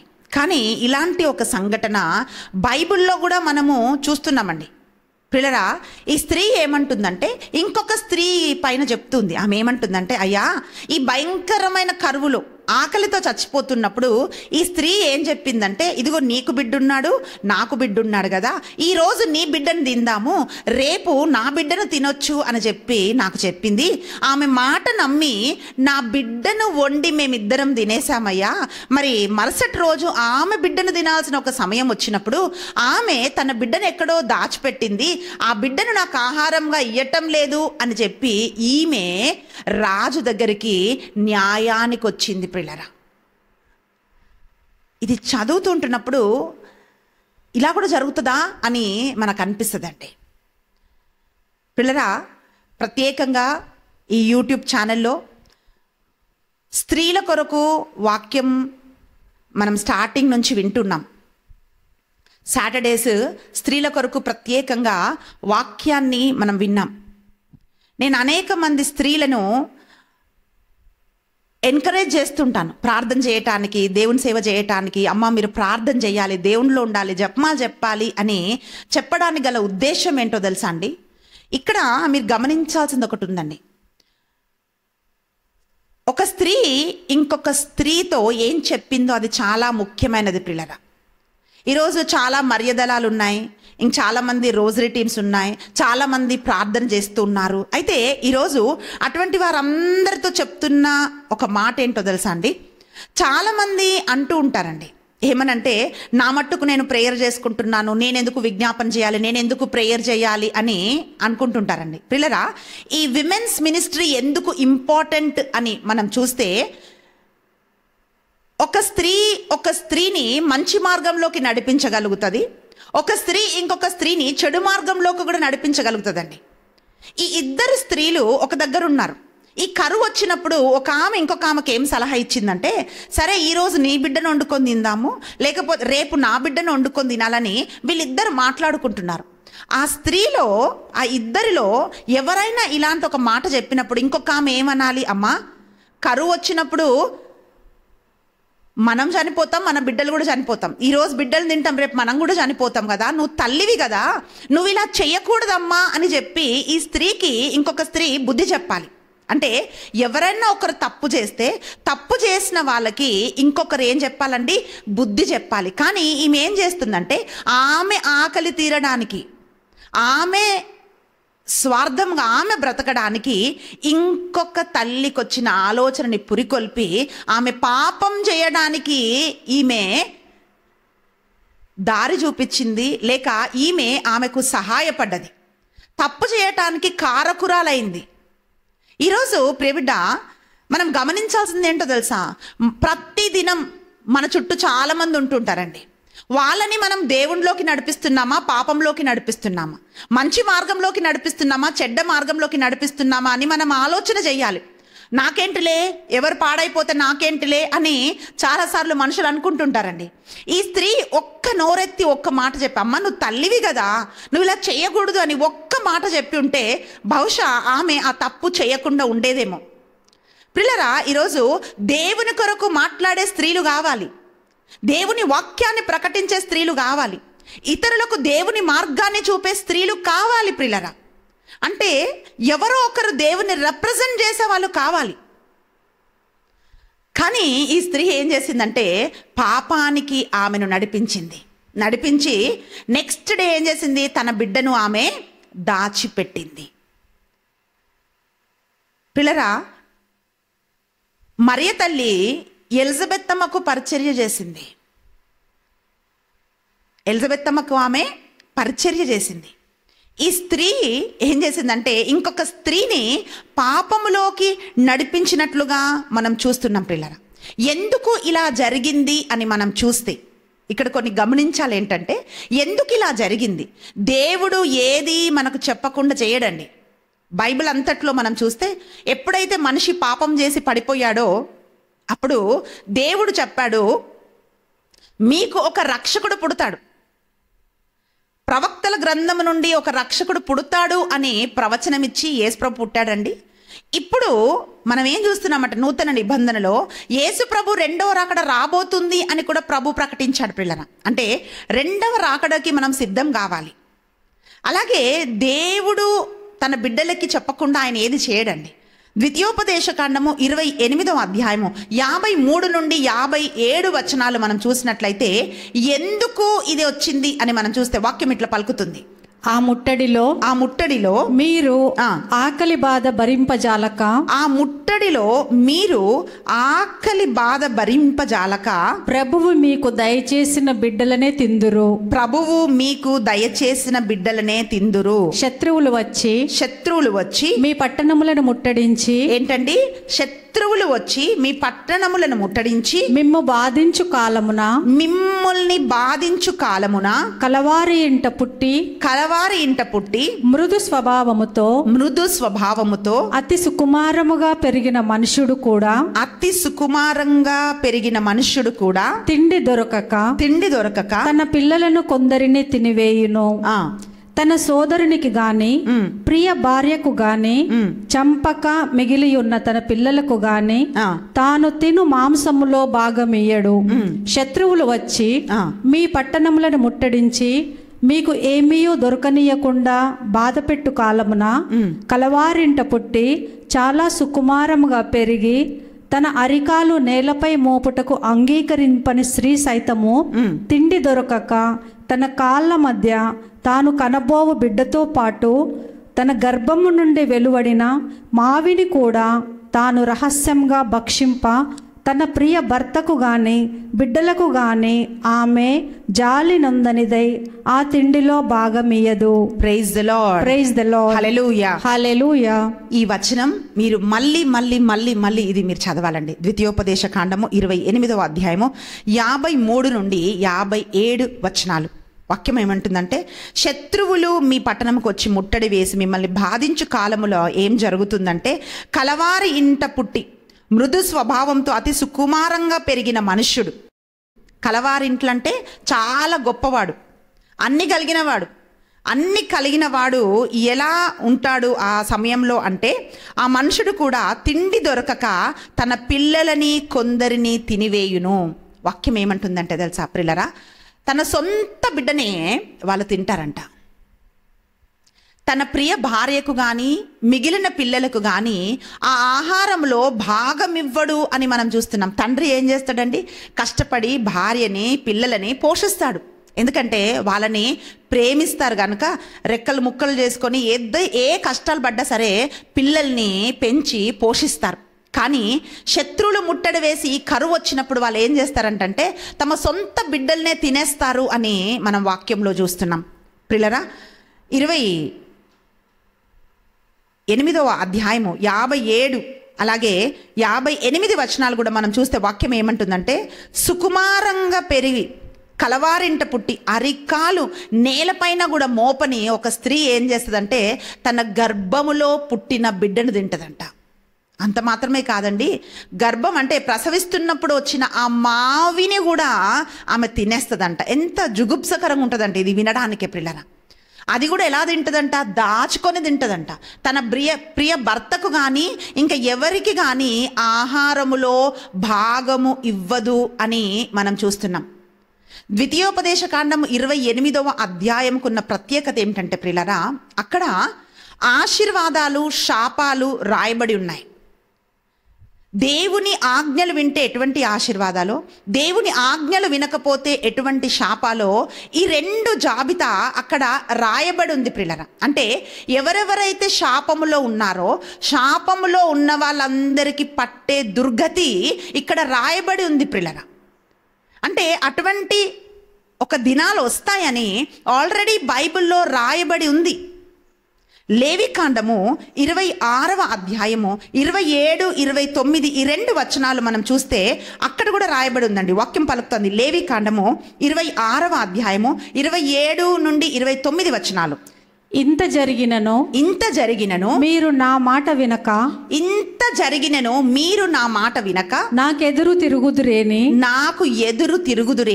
నేనును మీకు ఎదురు తిరిగి నేను కూడా మీకు ఎదురు తిరిగి కోపముతో మిమ్ము ఏడంతలు అదనముగా శిక్షింతును. మీరు ఆకలి బాధతో మీ కుమారుల కుమార్తెల మాంసమునే తిందురు. మీ కుమార్తెల మాంసమునే మీరు తింటారు అని బైబిల్లో రాయబడి ఉన్నది. ఇర్మియా గ్రంథము 19వ అధ్యాయము 9వ వచనంలో మనం చూస్తే ప్రియులారా, దేవుడు అంటూ ఉన్నాడు. ఇర్మియా గ్రంథము 19వ అధ్యాయము 9వ వచనం, శత్రువులు నగరమును ముట్టడించి దాని పౌరులను చంపజూతురు. ఘోరమైన ఆ ముట్టడికి తట్టుకోజాలక నగరములోని పౌరులు ఒకరినొకరు భక్షింతురు. Praise the lord. హల్లెలూయా. తన సొంత కుమార్తెలను కూడా తింటారు అని అక్కడ రాయబడి ఉందండి.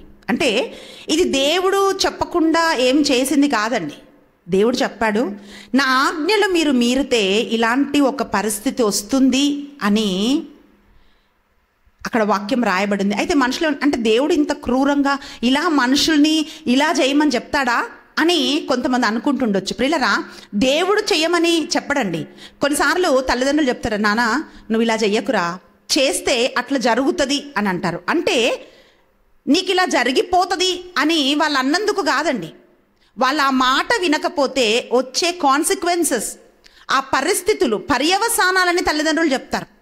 లేక ఎవరికైనా మనం చెడిపోతుంటే చెప్తాం, నా ఇలా చెయ్యకమ్మా, ఇలా చేస్తే చూడు నువ్వు పాడైపోతావు, చదువుకో, నువ్వు అని నమ్మకు అని ఇలా తల్లిదండ్రులు చెప్తూ ఉంటున్నప్పుడు కొట్టి పడేస్తూ ఉంటారండి. అలాగే పిల్లరా, దేవుని వాక్యం మనకు హెచ్చరికలు చెప్తుంది. అంటే దేవుడు అంత క్రూరంగా అట్లా చేస్తాడని కాదు. మనిషి పాపంలో పడిపోతే, మనిషి దేవుని ఆజ్ఞలను ధిక్కరిస్తే ఎటువంటి పర్యవసానాలు ఎదుర్కోవాలో అది రాయబడి ఉంది. కాన్సిక్వెన్సెస్ రాయబడి ఉన్నాయి పిల్లరా. అంటే ఏమిటి ఈ కరువు అని మనం చూస్తే ఇది ఎప్పుడు జరిగిందండి? ఒక స్త్రీ తన సొంత బిడ్డను చంపి తిని తన పొరుగు ఆమెకు కూడా పెట్టింది. ఎప్పుడు జరిగింది ఇది అని మనం చూస్తే కఠినమైన కరువు వచ్చినప్పుడు జరిగిందంట. ఇంతకుముందు ద్వితీయోపదేశ కాండం 28లో చదివాం, లేవి కాండం 26లో చదివామండి. ఎప్పుడు ఇది జరుగుతుందంటే శత్రువు ముట్టడి వేసినప్పుడు. శత్రువు ఎవరండి? గర్జించు సింహం వల్ల ఎవడిని మింగుదునా అని సైతాన్ చూస్తుంటాడంట. అంటే ఒక మనిషి పాపం చేసినప్పుడు ఆ పాపము ద్వారా దుష్టుడు వాళ్ళని పట్టేసుకుంటాడు. ఆ పట్టుకున్నప్పుడు మనుషులు ప్రవర్తిస్తున్న తీరు ప్రియులారా, ఎప్పుడైతే దేవుని ఆజ్ఞలకి విరోధంగా మనము పాపం చేస్తామో అలాంటి ఒక పరిస్థితిని మనం చూస్తున్నాం. అయితే ఈ కరువు ఏమిటి, ఈ శత్రువు ముట్టడి ఏంటి అని మనం చూస్తే, కరువు అనే ఈ మాట ఈరోజు మనం ధ్యానించాలి. పాత నిబంధనలో ఈ సంఘటన జరిగింది కదా, మరి ఇది ఈరోజు మన ఆత్మీయ జీవితాలకి ఎలా మనం ఇది అప్లై చేయాలి, ఇది ఎలా ఈరోజు మనకి ఏ పాఠం నేర్పిస్తుంది. మనం ఏమనుకుంటామంటే మనకేం తక్కువ, నాకు ఇన్ని లక్షల జీతం ఉంది, ఇంత భూమి ఉంది, ఇంత ఇల్లు ఉంది, నాకేంటి తక్కువ, అంటే అప్పుడు కరువు వచ్చింది కదా అని మనం అనుకుంటుంటాం ప్రియులారా. ఈరోజు ఈ కరువు అనే ఒక మాటను మనం ధ్యానిస్తున్నామండి. ఆమోసు గ్రంథము 8వ అధ్యాయము 11, 12 వచనాలే ఈ 2 వచనాలు అతి ముఖ్యమైనవి అండి. ఈ వచనాలను మనం ధ్యానిస్తున్నాం. ఆమోసు గ్రంథము 8వ అధ్యాయము 11, 12 2 వచనాలు. సర్వోన్నతుడైన ప్రభు ఇట్లనుచున్నాడు, సర్వోన్నతుడైన ప్రభు ఇట్లనుచున్నాడు, నేను దేశము మీదికి కరువును పంపు కాలము వచ్చుచున్నది. Praise the lord, praise the lord. గమనించాలండి, వాక్యం ఏమంటుందంటే సర్వోన్నతుడైన ప్రభు ఇట్లనుచున్నాడు, నేను దేశము మీదికి కరువును పంపబోతున్నాను. అది కూటికి నీటికి కలుగు కరువు కాక, అది కూటికి నీటికి కలుగు కరువు కాక, ప్రభువు వాక్కును వినకపోవుటయను కరువు వచ్చును. ప్రభువు మాట వినకపోవుట వలన వచ్చు కరువు. ప్రజలు ఈ సముద్రము నుండి ఆ సముద్రము వరకును, ప్రజలు ఈ సముద్రము నుండి ఆ సముద్రం వరకును, ఉత్తరము నుండి తూర్పు వరకును, ఉత్తరం నుండి తూర్పు వరకును ఇటునటు తిరుగాడుచు, ఇటు అటు తిరుగాడుచు ప్రభువు సందేశము కొరకు గాలింతురు, ప్రభువు సందేశము కొరకు గాలింతురు, కానీ అది వారికి లభింపదు. Praise the lord, praise the lord. Hallelujah, hallelujah, hallelujah, hallelujah. వాక్యం ఏమంటుందంటే ఏ కరువు రాబోతుంది అని మనం చూస్తే అది కూటి కొరకు నీటి కొరకు వస్తున్న కరువు కాదంటండి, రాబోతున్న కరువు. గమనించాలి వాక్యం వింటున్న ప్రతి ఒక్కరు పిల్లరా. వాక్యం ఏమంటుందంటే అది కూటి కొరకు నీటి కొరకు వస్తున్న కరువు కాదు. ఆ కరువు ఏమిటి అంటే దేవుని మాట వినకపోవుట వలన వచ్చిన కరువు అని బైబిల్ చెప్తా ఉంది. ఈ సముద్రం నుండి ఆ సముద్రం వరకు, ఈ దిక్కు నుండి ఆ దిక్కుకి ఒక్క మాటలో చెప్పాలంటే ఎక్కడ నువ్వు వెతికినా సరే దేవుని వాక్యము వినబడని ఒక రోజు రాబోతుందంట ప్రిలారా. అటువంటి ఒక భయంకరమైన వాక్యపు కరువు రాబోతుంది అని బైబిల్ మనని హెచ్చరిస్తోంది. అక్కడ వాక్యం ఏమంటుందంటే మీరు దేవుని వాక్యం కొరకు గాలింతురు. చూడండి, ఎవరైనా నదిలో కానీ చెరువులో కానీ నీటిలో కానీ ఎక్కడైనా పడిపోతే మనం వార్తలు వింటున్నప్పుడు మేము గాలిస్తున్నాము, ఆ మృతదేహం దొరకడానికి, ఆ డెడ్ బాడీ కోసము మేము గాలిస్తున్నాము అని అంటారు. గాలించడం అంటే ఏంటండి, చాలా పెద్ద వాటర్ బాడీ, అంటే ఆ నీళ్ళల్లో ఒక మనిషి ఎంతండి, అంత నీళ్ళలో ఒక మనిషిని వెతుకుతున్నప్పుడు మేము ఆ శవం కొరకు, ఆ మృతదేహం కొరకు మేము గాలిస్తున్నాం, కానీ అది దొరకలేదు అని అంటారు. గాలించటం అంటే పిల్లరా, ఇప్పుడు బియ్యంలో చిన్న ఇసుక ఉందనుకోండి, స్త్రీలు ఏం చేస్తారండి, దాన్ని గాలిస్తారు. అంటే ఇలా చిన్న పట్టి పట్టి పట్టి పట్టి దానిలోంచి ఇసుక తీస్తారు. అంటే అంత శ్రద్ధగా దాన్ని వెతుకుతారన్నమాట. వాక్యం ఏమంటుందో తెలుసా అండి, అటువంటి ఒక రోజు రాబోతుందంట. ఈరోజు మనుషులకి దేవుని వాక్యం వినాలంటే ఇంట్రెస్ట్ లేదండి.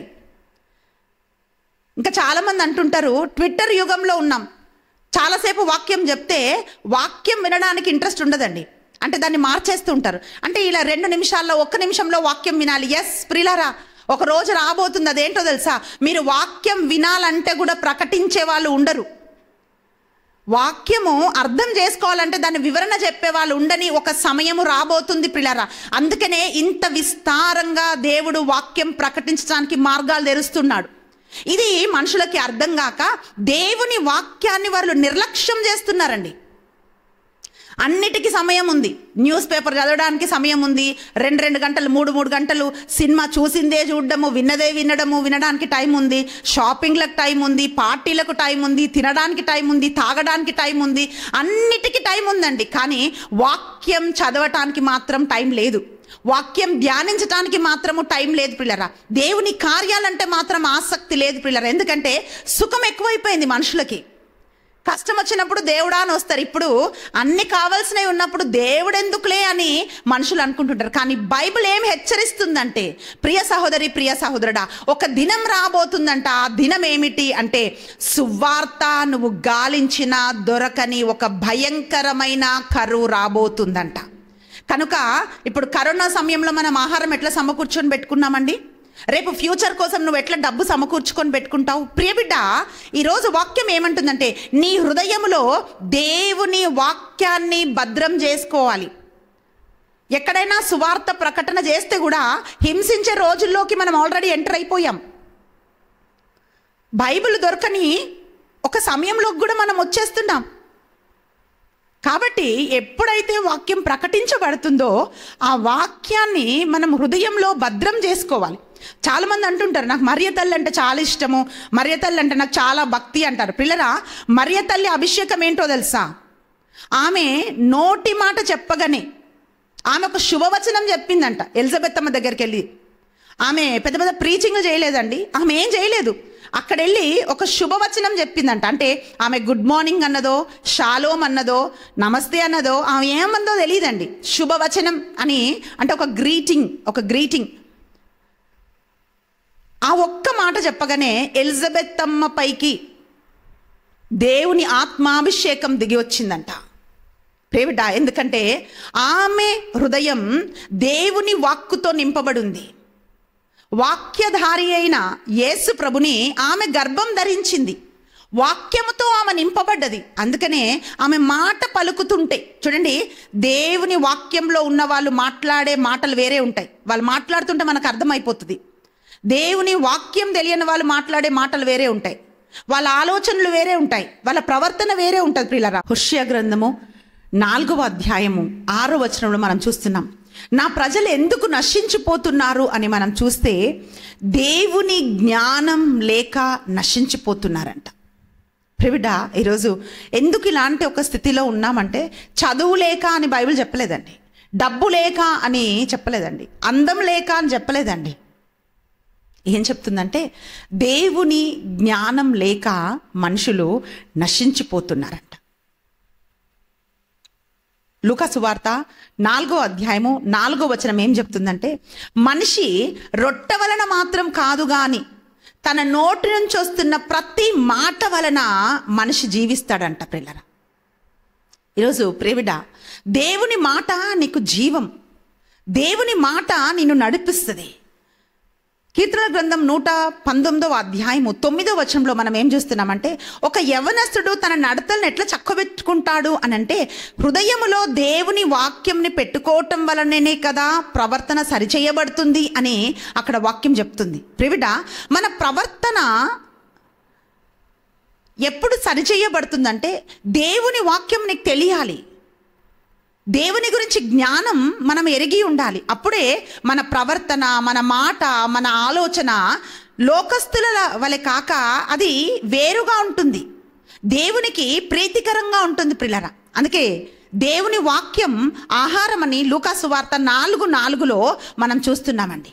యోహాను సువార్త 7వ అధ్యాయము 37 నుండి 39 వచనాలు మనం చూస్తే ప్రియులారా, అక్కడ మీ అందరికీ తెలిసిన వచనమే ఇది. సమరయ స్త్రీ బావి దగ్గరకు వచ్చింది నీటి కొరకు.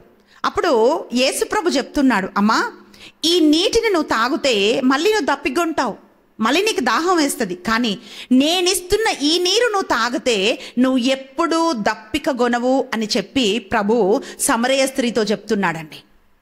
ఏంటండి? ఆమోసు గ్రంథం 8వ అధ్యాయము 11, 12లో మనం ఏం చదివాము? నీటి వలన కానీ, నీటి కొరకు కానీ, కూటి కొరకు కానీ వస్తున్న కరువు కాదు. ఆ తిండి ఏంటి? ఆ ఆహారం ఏంటి? యేసు ప్రభువే జీవాహారం. ఆయన వాక్యమే జీవాహారం ప్రియులరా. ఆ నీరు ఏమిటి అంటే పరిశుద్ధాత్మ అభిషేకమే ఆ నీరు, జీవ జలము ప్రియులరా. అందుకే ప్రభు చెప్తున్నాడమ్మా, నేనిచ్చు ఈ నీరు నువ్వు తాగుతే నువ్వు ఎన్నడూ కూడా దప్పిక కొనవమ్మా అని చెప్పి ఆ సమరయ స్త్రీతో ఆయన చెప్తున్నాడు. ప్రియబిడ్డ, బైబిల్ గ్రంథాన్ని మనం పరిశీలన చేస్తే ఈ వాక్యానికి కరువు వస్తుందంట. పాత నిబంధనలో కరువు వచ్చిందండి, అలాగే రానున్న దినాలలో కూడా కరువు రాబోతుందండి. మొదటి సమూయేలు గ్రంథము 28వ అధ్యాయము 6వ వచనం మనం చూసినట్లయితే పిల్లరా, పాత నిబంధనలో వాక్యం కొరకు వచ్చిన కరువుని మనం చూస్తున్నాం. మొదటి సమూయేలు గ్రంథము 28వ అధ్యాయము 6వ వచనం. అతడు యావేను సంప్రదించెను కానీ స్వప్నంలో గాని ఉరీము వలన గాని ఊరీము వలన గాని ప్రవక్తల ద్వారా గాని ప్రభువు ఏమియు సెలవీయకుండెను. Praise the lord. హల్లెలూయా. ఇక్కడ రాజైన సౌలుని గురించి మనము ఈ వాక్యాన్ని చదువుతున్నామండి. ఆ రోజుల్లో యుద్ధానికి వెళ్తున్నప్పుడు ఇలా వాళ్ళకు అనిపించింది తోచింది వెళ్ళి చేసేయడం కాదు, వాళ్ళు దేవుని సందేశం కొరకు చూసేవాళ్ళు. దేవుడు సందేశం ఇస్తే వాళ్ళు యుద్ధానికి వెళ్తుండే వాళ్ళండి. అది ఎలా వాళ్ళు ప్రభు నుంచి సందేశం తీసుకుంటారంటే ఊరిమి వల్ల కానీ యాజకుల దగ్గరికి వెళ్తారు, ప్రవక్తల దగ్గరికి వెళ్తారు, స్వప్నమందు కూడా దేవుడు మాట్లాడుతుంటాడు. ఈరోజు మనకు కూడా దేవుడు కొన్నిసార్లు కల్లో చెప్తుంటాడు, దర్శనం ద్వారా మనతో మాట్లాడుతుంటాడు. అలాగే ఆ రోజు ఏదైనా ఒక కార్యం చేయాలన్నప్పుడు రాజులు దేవుని సందేశం అంటే యుద్ధంకి వెళ్ళాలా వెళ్ళకూడదా, ఈ కార్యం తలపెట్టాలా వద్దా అని ప్రభువు జవాబు కోసం వెళ్ళే వాళ్ళంట. కానీ వాక్యం ఏమంటుందంటే ఆ రోజుల్లో ఊరిమి వల్ల కానీ యాజకుల వల్ల కానీ ప్రవక్తల వల్ల కానీ స్వప్నంలో కానీ ఏ విధంగా సౌలు ప్రయత్నించినా సరే ప్రిలరా, సౌలు రాజుకి దేవుడు జవాబు చెప్పలేదంట, ఆయన సందేశం ఇవ్వలేదంట. అంటే కంప్లీట్గా ఇప్పుడు చూడండి, కొన్నిసార్లు మనము ఫ్యామిలీస్లో ఏదైనా జరుగుతున్నప్పుడు వాళ్ళతో మాట్లాడుతుంటాం, ఇలా కాదమ్మా ఇలా అని చెప్తూ ఉంటాం. మనం ఎంత చెప్పినా వినలేదనుకోండి, మనం ఏం చేస్తామంటే సైలెంట్ అయిపోతాం. ఇంకా ఇలాంటి వాళ్ళకి చెప్పినా ఒకటే చెప్పకపోయినా ఒకటే, వేస్ట్ వీళ్ళతో మాట్లాడడం, ఇంకా వీళ్ళేం మారరు అన్నప్పుడు మనం ఏం చేస్తాము, ఇంకా ఆ టాపిక్ మనం మాట్లాడం, ఇంకా సైలెంట్ అయిపోతాం. అంటే దేవుడు సైలెంట్ అయిపోయిన రోజులన్నమాట. దేవుడు సైలెంట్ అయిపోబోతున్న రోజుల గురించి ఈరోజు మనం ధ్యానిస్తున్నాం ప్రియులారా. దేవుడు కళల ద్వారా మాట్లాడలేదు, ఉరిమి వల్ల మాట్లాడలేదు, యాజకుల ద్వారా మాట్లాడలేదు, ప్రవక్తల ద్వారా మాట్లాడలేదు. కంప్లీట్గా దేవుడు మాటలు మాట్లాడడము మానేశాడు. ప్రియులారా, వాక్యం ఏమంటుందంటే ఆయన మాట్లాడే దేవుడు. నిర్గమకాండంలో మనం చూస్తున్నాం, ఒక స్నేహితుడి వలె మోషేతో దేవుడు ముఖాముఖిగా మాట్లాడాడంట. వాక్యం వింటుంటే ఈ వాక్యం మనతో మాట్లాడుతుందండి. మనం బైబిల్ చదువుతూ ఉంటున్నప్పుడు ఆ వాక్యం మనతో మాట్లాడుతుంది. మనం ఏం తప్పు చేస్తున్నామా సూటిగా ఆ వాక్యం మనని హిట్ చేస్తుంది. అంటే మన దేవుడు మాట్లాడే దేవుడు. కానీ ఎప్పుడు ఆయన మౌనం అయిపోతాడంటే చెప్పి చెప్పి చెప్పి చెప్పి ఎంత చెప్పినా మళ్ళీ అదే స్థితి చేస్తున్నప్పుడు దేవుడు వదిలేస్తాడు, దేవుడు మాట్లాడడం మానేస్తాడు. కొన్నిసార్లు నేను కూడా కొంతమందికి చెప్తుంటాను, అట్లా కాదమ్మా అని చెప్పిన తర్వాత నాకు అర్థమవుతుంది వీళ్ళకి ఎంత చెప్పినా వేస్ట్, ఇంకా నేనేం మాట్లాడను, ప్రేయర్ చేయడం తప్ప. అంటే దేవుడు కూడా అదే పని చేశాడు పిల్లల. ఆయన ఎంత ప్రయత్నం చేసినా ఒక్క మాట కూడా సౌలుతో ఆయన మాట్లాడలేదు. కాబట్టి ఆయన ఏం చేశాడు తెలుసా, ఒక మంత్రగత దగ్గరికి వెళ్ళాడండి. ఎవరు అట్లాంటి వాళ్ళు మా రాజ్యంలో ఉండకూడదు అని వెలివేసిన రాజైన సౌలు అటువంటి ఒక స్త్రీ దగ్గరికి వెళ్ళాడు, నేను ఏం చెయ్యాలి అని చెప్పి. అంటే అటువంటి ఒక పరిస్థితి సౌలు రాజుకు ఏర్పడ్డది ప్రియులరా. మనం చూస్తున్నామండి వాక్యంలో ప్రియులరా, ఇటువంటి కరువు అంటే ఎంత భయంకరమైన కరువు, ఆ పర్యవసానాలని మనం చూస్తే ఎహెచ్కేలు గ్రంథము 14వ అధ్యాయము 1వ వచనంలో మనం చూస్తున్నామండి. అక్కడ వాక్యం ఏమంటుందంటే చాలామంది ప్రవక్త దగ్గరకు వచ్చి ఏమంటున్నారంటే ప్రభు ఏమంటున్నాడు మా గురించి. ఈరోజు ప్రియబిడ్డ చాలామందికి ఏంటంటే రాగానే దేవుడు మాట్లాడేసేయాలి. ఇజ్రాయేలు ప్రజలు కూడా ఆ ప్రవక్త దగ్గరకు వచ్చి ఏమంటున్నారంటే చదువుదాము. ఎహెచ్కేలు గ్రంథము 14వ అధ్యాయము 3 అలాగే 21 ఈ 2 వచనాలు మనం చూద్దామండి. నరపుత్రుడా ఈ ప్రజలు తమ హృదయములను విగ్రహములకు అర్పించిరి అవి వారిని పాపములోకి నడిపించుచున్నవి ఇట్టి వారికి నేను నా చిత్తమును తెలియజేయుదునా ప్రైజ్ ద లార్డ్ హల్లెలూయా. ప్రియులారా, ఇప్పుడు చదివిన వాక్యం ఏమంటుందంటే, మీరు నా చిత్తం తెలుసుకోవడానికి నా దగ్గరికి మీరు వచ్చారు కదా, కానీ మీ హృదయాలు విగ్రహంలోకి అర్పించిరి, మీరు నాకు అన్యులైరి అని ప్రభు అంటున్నప్పుడు మనం ఏమనుకుంటాం తెలుసా అండి? విగ్రహాలంటే ఇది, దానికి ఒక అర్థం బైబిల్లో మనం చూస్తున్నామండి. ప్రియులారా, అంటే ఇది అన్యుల గురించి ఫస్ట్ దేవుడు మాట్లాడట్లేదు, దేవుని బిడ్డలే అన్యులైరి అంటుంది వాక్యం. అది మొదటి సమూయేలు గ్రంథము 15వ అధ్యాయము 22వ వచనం మనం చదివితే అక్కడ మనకు అర్థమవుతుంది. అందులకు సమూయేలు ఇట్లా నేను బలుల వలన దహన బలుల వలన యావే సంతృప్తి చెందునా విధేయత వలన కాదా బలి అర్పించుట కంటే విధేయత మేలు పొట్టేళ్ల క్రొవ్వు వేల్పుట కంటే అనకువ లెస్స తిరుగుబాటు సోదె చెప్పించుకొనుట వంటిది గర్వము విగ్రహములను పూజించుట వంటిది. ప్రైజ్ ద లార్డ్ హల్లెలూయా. మీ హృదయాలు విగ్రహంలోకి అర్పించారు అంటే అర్థం ఏంటి తెలుసా అండి? మీరేదో వెళ్ళి విగ్రహాలకు పూజ చేస్తున్నారని కాదండి అర్థం. అదేంటంటే ప్రియులారా, నీ హృదయంలో దేవుడి కంటే ఏదైతే నువ్వు ప్రాధాన్యత ఇస్తున్నావో, డబ్బుందని గర్వం కావచ్చు, చదువుందని గర్వం కావచ్చు, అందం ఉందని గర్వం కావచ్చు, పేరుందని గర్వం కావచ్చు, ఏదైనా కావచ్చు ప్రియులారా, లేకపోతే ఏదైతే దేవుడి కంటే అమితంగా నువ్వు ప్రేమిస్తూ ఉన్నావో అదే నీ జీవితంలో ఒక విగ్రహంలాగా మారిపోతుంది. అందుకే ఫిలిప్పీ రాసిన లేఖలో మనం చూస్తున్నామండి, వారి కడుపే వారికి దేవుడు, వారి దేహ వాంఛలే వారికి దేవుడు అని మనం చూస్తున్నాం. అంటే వాళ్ళకి తిండే దేవుడైపోయారు, డబ్బులే దేవుడైపోయారు, సుఖమే దేవుడైపోయారు ప్రియులారా. అందుకనే వాక్యం ఏమంటుందంటే, వారు తమ హృదయములను విగ్రహములకు అర్పించిరి అని మనం చూస్తున్నామండి. ప్రియ సహోదరి, ప్రియ సహోదరుడా, ఈరోజు నీ హృదయములో ఎవరికి స్థానం ఉంది? అందుకే 2 ఆజ్ఞలలో మొదటి ఆజ్ఞ ఏమిటంటే, నీ పూర్ణ హృదయముతో, నీ పూర్ణ ఆత్మతో, నీ పూర్ణ శక్తితో నీ దేవుడైన యావేను నువ్వు ప్రేమించాలి అన్నదే ఆజ్ఞ ప్రియులారా. పూర్ణ హృదయం అని ఎందుకు రాయబడ్డదండి? ఎందుకంటే కంపార్ట్మెంట్స్ లాగా ఉందండి మన భక్తి.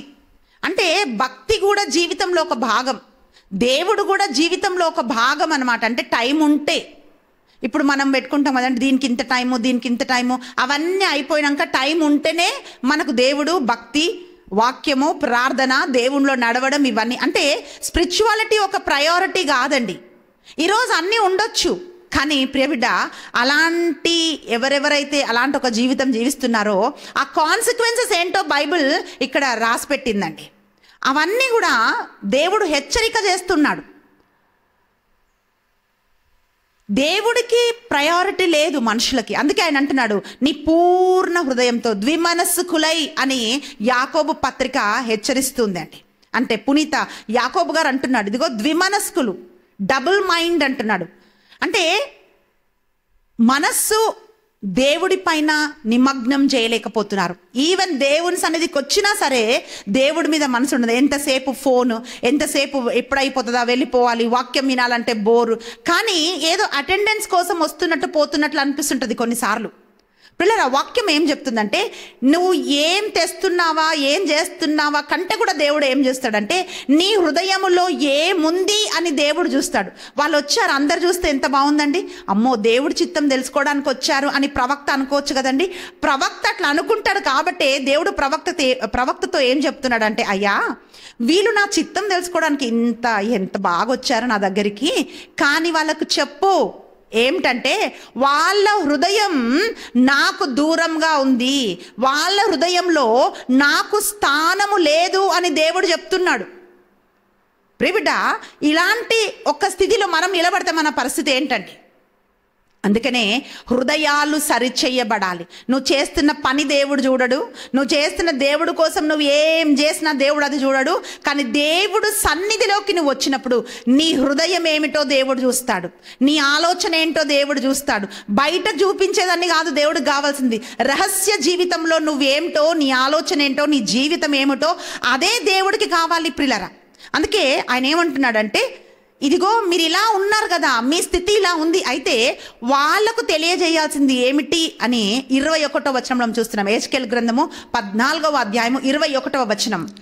ప్రభువైన యావే ఇట్లు చెప్పుచున్నాడు, ప్రభువైన యావే ఇట్లు చెప్పుచున్నాడు, నేను యెరూషలేము మీదికి పోరు కరువు వన్యమృగములు రోగములు అను కఠిన శిక్షలను 4 పంపి ప్రైజ్ ద లార్డ్ హల్లెలూయా. ఇక్కడ 4 కఠిన శిక్షలు దేవుడు విధిస్తాడు అంటున్నాడండి. మొదటిది ఏంటండి? పోరు. ప్రైజ్ ద లార్డ్ హల్లెలూయా. ఈ 4 గుర్తు పెట్టుకోండి. మొదటిది ఏంటండి? పోరు అంటే యుద్ధం. ఈరోజు దీనికోసం ఒక స్పెషల్ ఎక్స్ప్లెనేషన్ అవసరం లేదండి. ఎక్కడ చూసినా శాంతి సమాధానం లేదు. ఒక మనిషి అంటే ఒక మనిషికి పడదు. ఒకరినొకరు నిన్ను వల్ల నీ పొరుగు వారిని ప్రేమించాలి, ఈ ప్రేమ లేదండి. ఒకరంటే ఒకరికి పడదు. ఒకరు పైకి వెళ్తుంటే ఒకరు కిందికి లాగుతుంటారు. అసూయ, కుళ్ళు, కుతంత్రాలు, దీనికోసం కాదు దేవుడు పిలిచింది. దేవుడు ఏమంటుంది తెలుసా? నిన్ను వలే నీ పొరుగు వారిని ప్రేమించాలి. దేశం పైకి దేశం పోరు, ఒక వ్యక్తి పైకి ఇంకొక వ్యక్తి పోరు, ఒక్క కుటుంబ సభ్యులే, ఒక్క తల్లి కడుపులో పుట్టిన వాళ్ళే ఒక్కరంటే ఒకరి పడని ఒక పరిస్థితిలో మనం ఉంటున్నాం ప్రియులారా. అందుకే వాక్యం ఏం చెప్తుందంటే, మొదటి శిక్ష ఏమిటి అంటే పోరు. అంటే దేవుడు నీ హృదయంలో లేకపోతే, దేవుడు నీ జీవితంలో లేకపోతే, దేవుని వాక్కుకు నీ జీవితంలో స్థానం లేకపోతే వచ్చే శిక్షలేంటి, ఆ పరిస్థితులేంటి, ఆ కాన్సిక్వెన్సెస్ ఏంటి అని చూస్తే మొట్టమొదటిగా పోరు. అంటే ఎక్కడికి వెళ్ళినా వీళ్ళ వల్ల సమస్యలే. మొదటిగా ఏంటండి? మొదటి శిక్ష పోరు. రెండవది మనం చూస్తే కరువు. ఈ కరువు ఏంటి అంటే ప్రియులారా, కొన్నిసార్లు మనం అంటుంటారు మాట్లాడుతున్నప్పుడు, ప్రేమ కరువైపోయింది, శాంతి కరువైపోయింది, సమాధానం కరువైపోయింది అని మనం అంటుంటాం. కానీ రానున్న దినాలలో రాబోయే కరువు ఏమిటంటే ప్రియులారా, నీటి కొరకు, కూటి కొరకు వస్తున్న కరువు కాదు, అది దేవుని వాక్యము కొరకు వస్తున్న కరువు ప్రియులారా. అందుకనే ప్రేమ అంటే ఒకరి మధ్యలో ఒకరికి ప్రేమ ఉండటం లేదండి. కరువైపోయారు. కుటుంబాలలో సంబంధాలు కరువైపోతున్నాయి. అంటే నమ్మకస్తులు కరువైపోతున్నారు. ఇటువంటి ఒక పరిస్థితిలోకి మనం వెళ్తున్నాం ప్రియులారా. మూడోదిగా మనం చూస్తే వాక్యం ఏమంటుందంటే, మొదటిది ఏంటండి? పోరు. రెండవది కరువు. మూడవది వన్యమృగములు. ప్రియులారా, కొన్ని జంతువులను చూస్తే పాము తన బిడ్డలను తింటది. కొన్నిసార్లు ఆకలిగా ఉన్న జంతువులు తన బిడ్డలు పెడితే ఆ బిడ్డల్ని తినేస్తాయండి, ఆకలి తట్టుకోలేక.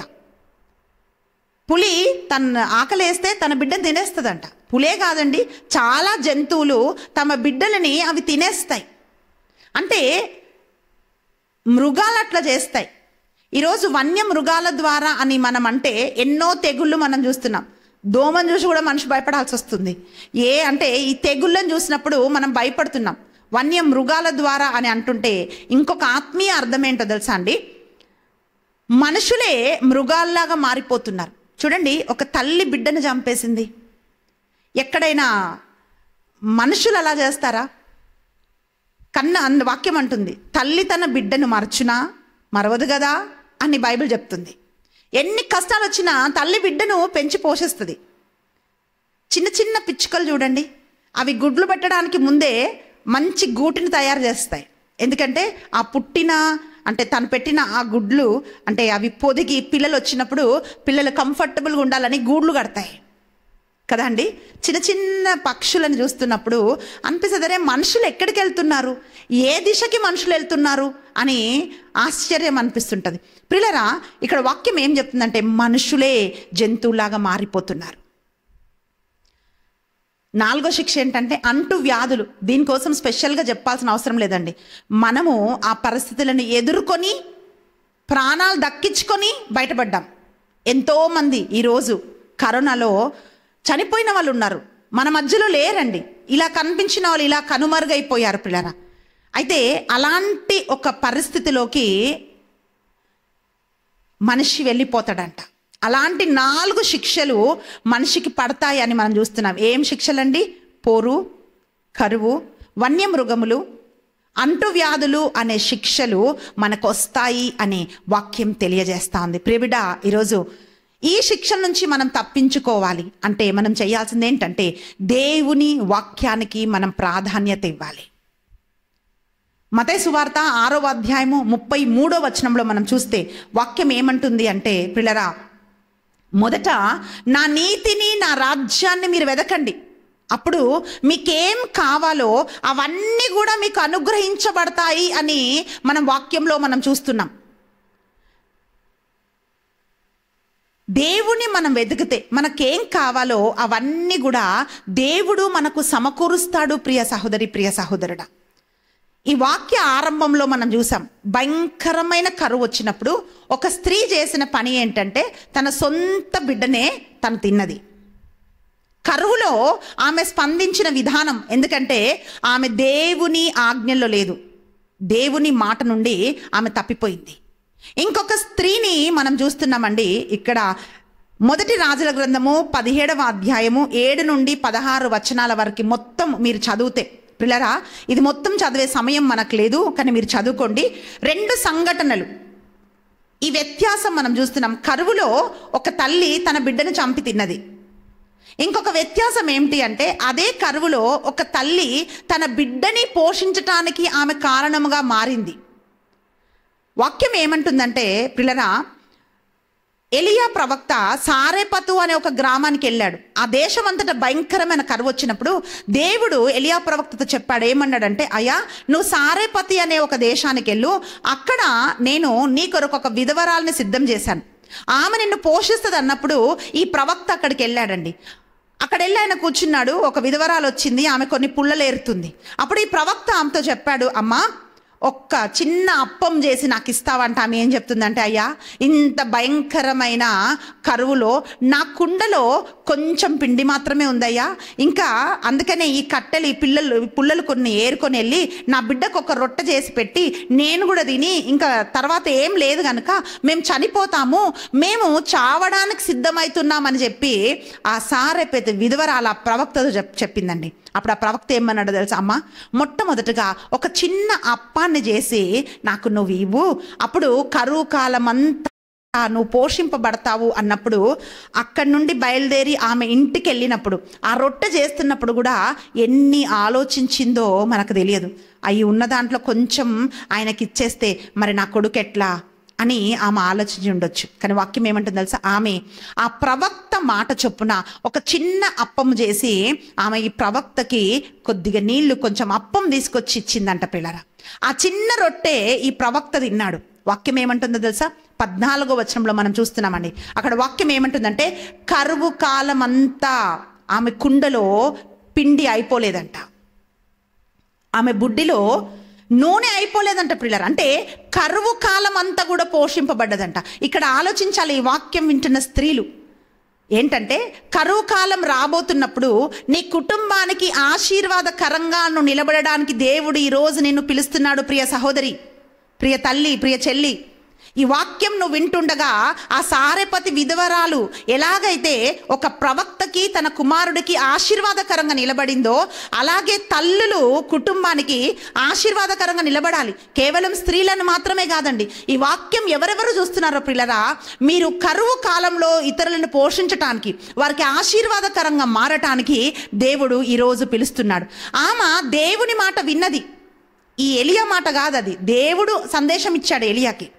ఆ ప్రవక్త ఆమెతో మాట్లాడాడు. పిల్లరా, ప్రవక్త మాట ఆమె విన్నది కనుక కరువు కాలములో తన కుమారుణ్ణి ఆమె పోషించుకోగలిగింది. హల్లెలూయా, హల్లెలూయా, హల్లెలూయా, హల్లెలూయా. ఈరోజు ప్రియబిడ్డ, నీవు కరువు కాలంలో నీ బిడ్డల్ని పోషించటానికి కావలసిన అభిషేకాన్ని, కావలసిన వాక్యాన్ని వాళ్ళని నడిపించడానికి ఇప్పుడే నీ హృదయంలో నువ్వు పదిలపరచుకోవాలి. Praise the lord. Praise the lord. Hallelujah. Hallelujah. Hallelujah. Hallelujah. Hallelujah. Hallelujah. Praise the lord. Praise the lord. పిల్లరా, వాక్యంలో మనం ఏం చేస్తున్నామంటే, ఎప్పుడైతే ఈ ఇద్దరు స్త్రీలు వచ్చి రాజుని అడిగారో న్యాయం, అయ్యా ఈమె తన బిడ్డను దాచిపెట్టిందంటే, అప్పుడు యెహోరాము చేసిన పని ఏంటో తెలుసా? తన వస్త్రాలు చింపేసుకున్నాడంట. చింపేసుకొని ఏమంటాడో తెలుసా? వాక్యంలో మనం చూస్తున్నామండి. రాజుల 2వ గ్రంథము 6వ అధ్యాయము వాక్యం పలుకుతోంది. 31వ వచనం. అతడు కోపముతో మండిపడుచు, నేను ఎలీషా తల తీయింపనేని ప్రభువు నన్ను శిక్షించునుగాక అని పలికెను. చాలాసార్లు మన కుటుంబాలలో మన జీవితంలో వస్తున్న పరిస్థితులకి వేరే వాళ్ళు కారణం అనుకుంటాం. వేరే వాళ్ళు కాదండి కారణం. దేవునిలో మనం లేకపోతే మనం సమస్యలు తెచ్చుకుంటాం. దేవునిలో మనం ఉంటే ఎన్ని సమస్యలు వచ్చినా సమస్యలోంచి దేవుడు మనల్ని బయటికి తీసుకొని వస్తాడు. ఇక్కడ ఈయనేమంటున్నాడంటే, ఈ ఎలీషానే దీనికి కారణం కనుక రేపటికల్లా ఈ తలని ఎలీషా తల నేను తీయించేస్తానని ఈ యెహోరాము ఇజ్రాయేలు రాజు శపథం చేసి తన పని వాళ్ళని ఎలీషా దగ్గరికి పంపించాడండి. 32 నుంచి మీరు కిందికి చదివితే పిల్లరా, అక్కడ వాక్యం ఏమంటుందంటే, ఎప్పుడైతే ఈ ప్రవక్త దగ్గరికి రాజు ఒక మనిషిని పంపించాడో, అప్పుడు ఎలీషా ప్రవక్త ఏమంటున్నాడంటే, ఇదిగో ఆ నరహంతకుడైన రాజు నన్ను చంపడానికి తన దూతల్ని పంపిస్తున్నాడు, ఈ దూత వెనుకనే ఆయన కాళ్ళ చప్పుళ్ళు కూడా నాకు వినబడుతుంది అని అంటున్న తోడనే అక్కడికి ఇజ్రాయేలు రాజు వచ్చాడంట. వచ్చి ఏమంటున్నాడంటే, ఇదిగో దేవుడే ఇంత అపకారం చేస్తే దేవుణ్ణి ఎందుకు నేను ఆరాధించాలి అని అంటున్నప్పుడు ప్రభు సందేశం ఎలీషా ప్రవక్త ద్వారా రాజుకి ఏమి ఇవ్వబడ్డదంటే, వాక్యంలో మనం చూస్తున్నాం ప్రియులరా, 7వ అధ్యాయము 1-2 వచనాలు మనం చూస్తే అక్కడ వాక్యం అంటుంది, ఎలీషా రాజుతో ప్రభువు సందేశము వినుము,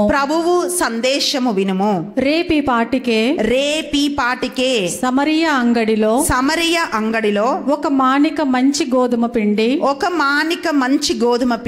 2 మానికల యవలను ఒక వెండి నాణెమునకు అమ్మెదరు. Praise the lord. Praise the lord. Hallelujah. Hallelujah. వాక్యం ఏమంటుందంటే, ఎలీషా ప్రవక్త రాజుకి ఏం సందేశం ఇస్తున్నాడంటే, అయ్యా రేపటికి సమరయ్యలో ఏం జరగబోతుందంటే, 1 మానిక మంచి గోధుమ పిండి 2 మానికల యవలు 1 వెండి నాణానికే దొరుకుతాయి.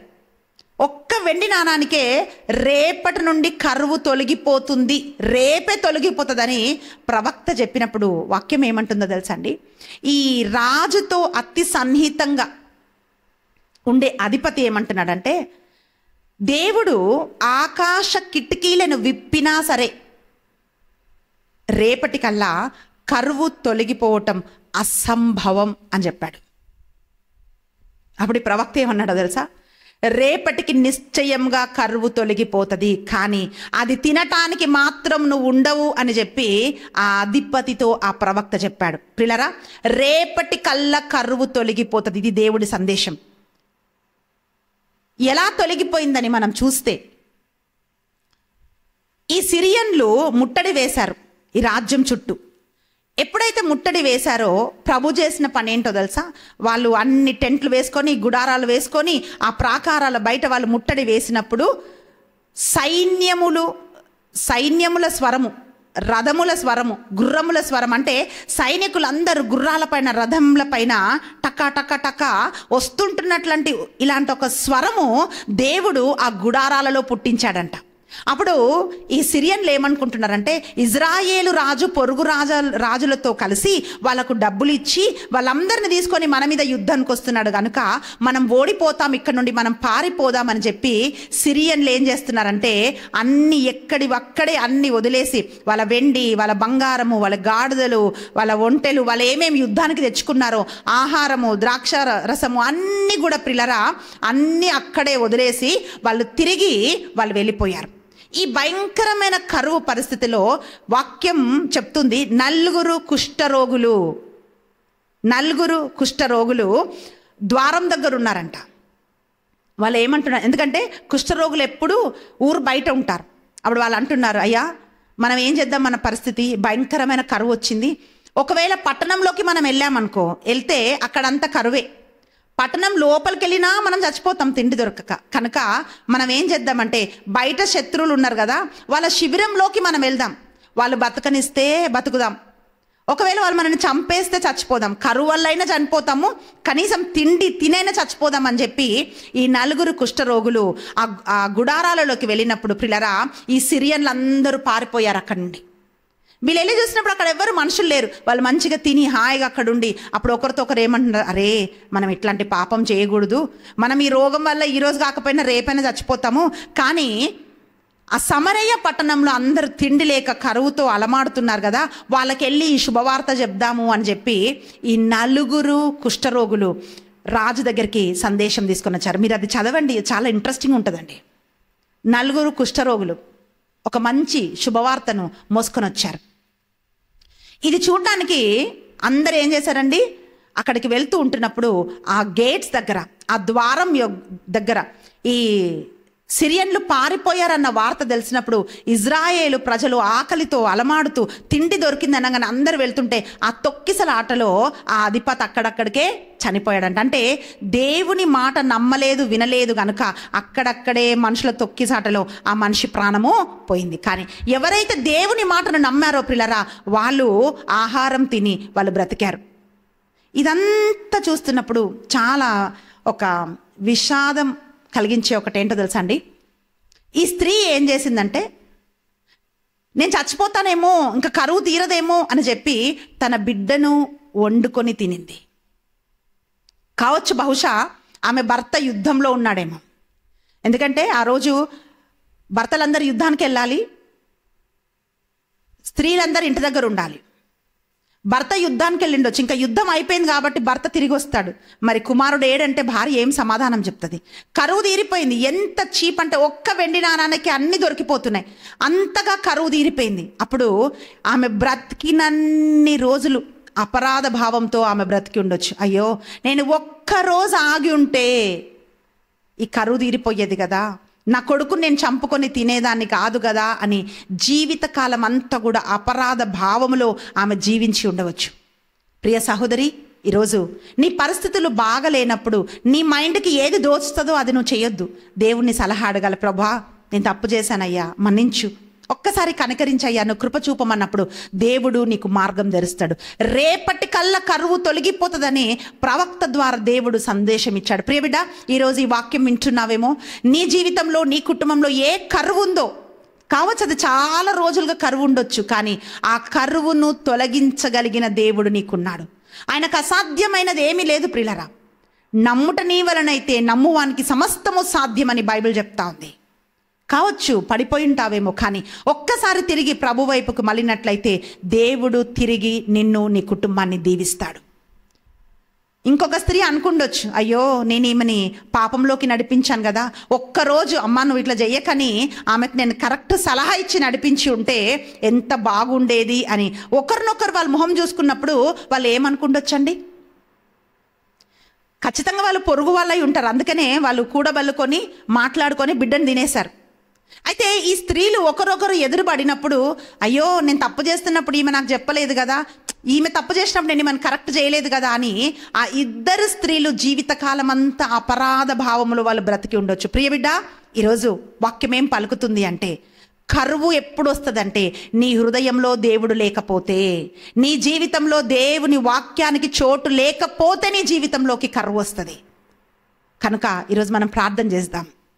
యెహోషువ గ్రంథం 1వ అధ్యాయము 7, 8, 9, అలాగే కీర్తనల గ్రంథము 1వ అధ్యాయం మొత్తం చదివితే ఇవంతా చదవడానికి మనకు సమయం లేదండి. కానీ వాక్యం ఏం చెప్తుందంటే, దేవుని వాక్యాన్ని నువ్వు తూచా తప్పకుండా నువ్వు పాటిస్తే నువ్వు చేయనదంతయు సఫలమవుతుంది అని వాక్యం పలుకుతాంది. నీకెప్పుడు అభివృద్ధి, ఎప్పుడు ఆశీర్వాదం, ఎప్పుడు నీవు ఒక ఆశీర్వాదంగా నిలబడతావంటే నీ హృదయము దేవుని వాక్కుతో నింపబడాలి. ఇదే మరియ తల్లి అభిషేకం. ఆమె వాక్కుతో నింపబడ్డది. ప్రియులారా, ఈరోజు మనం ప్రార్థన చేద్దాం. ప్రభా నీ వాక్కుతో నన్ను నింపయ్యా, ఆ కరువు రాకముందే నా కుటుంబానికి నేను ఆశీర్వాదకరంగా నేను మారాలి ప్రభా. నీ వాక్యం వినడానికి, చదవడానికి, ధ్యానించడానికి ప్రభా కృప చూపని మనం ప్రార్థిస్తాం. కళ్ళు మూసుకుందాం, మనం ప్రార్థన చేద్దాం. స్తోత్రము నాయన, మహాగణుడ, పరిశుద్ధుడ నా తండ్రి, నీకు వందనాలు నాయన. వాక్యం చూస్తున్న ఈ బిడ్డలందరినీ కూడా నీ వచనాభిషేకంతో అభిషేకించమని అడుగుతున్నాం నా తండ్రి. సారేపతి విధవరాలు ఎలాగైతే తన కుటుంబానికి, తన కుమారుడికి నాయన ఆశీర్వాదకరంగా మారిందో ప్రభా, ఒకవైపు ప్రవక్తని, ఇంకొక వైపు తన బిడ్డని నాయన పోషించటానికి ఆమె చూపించిన విధేయత, విశ్వాసము నా తండ్రి ఎట్లయితే సహాయపడ్డదో ప్రభా, ఆయన అటువంటి స్త్రీలను మీరు లేవనెత్తమని అడుగుతున్నాము నాయన, అభిషేకించమని అడుగుతున్నాము నా తండ్రి. నీకు స్తోత్రం నాయన. అయ్యా, మా పొరపాట్లన్నిటినీ మన్నించి నా తండ్రి ఇంకొకసారి నాయన ఒక్కొక్క బిడ్డను అభిషేకించి నిలబెట్టమని అయ్యా నా తండ్రి. కరువు కాలంలో పోషించే దేవుడు నీవయ్యా నా తండ్రి, నీకు స్తోత్రం. నీ పైన ఆనుకొనుటకు నువ్వు కృప చూపమని యేసుక్రీస్తు అతి బలమైన నామమున ప్రార్థించి అడిగి వేడుకుంటున్నాం తండ్రి. ఆమేన్. ఆమేన్. పిల్లరా, దేవుడు తన వాక్యము మీ హృదయంలో ఉండటానికి ఆయన మీకు కృప చూపును గాక. దేవుడు మిమ్మల్ని ప్రేమిస్తూ ఉన్నాడు. God bless you.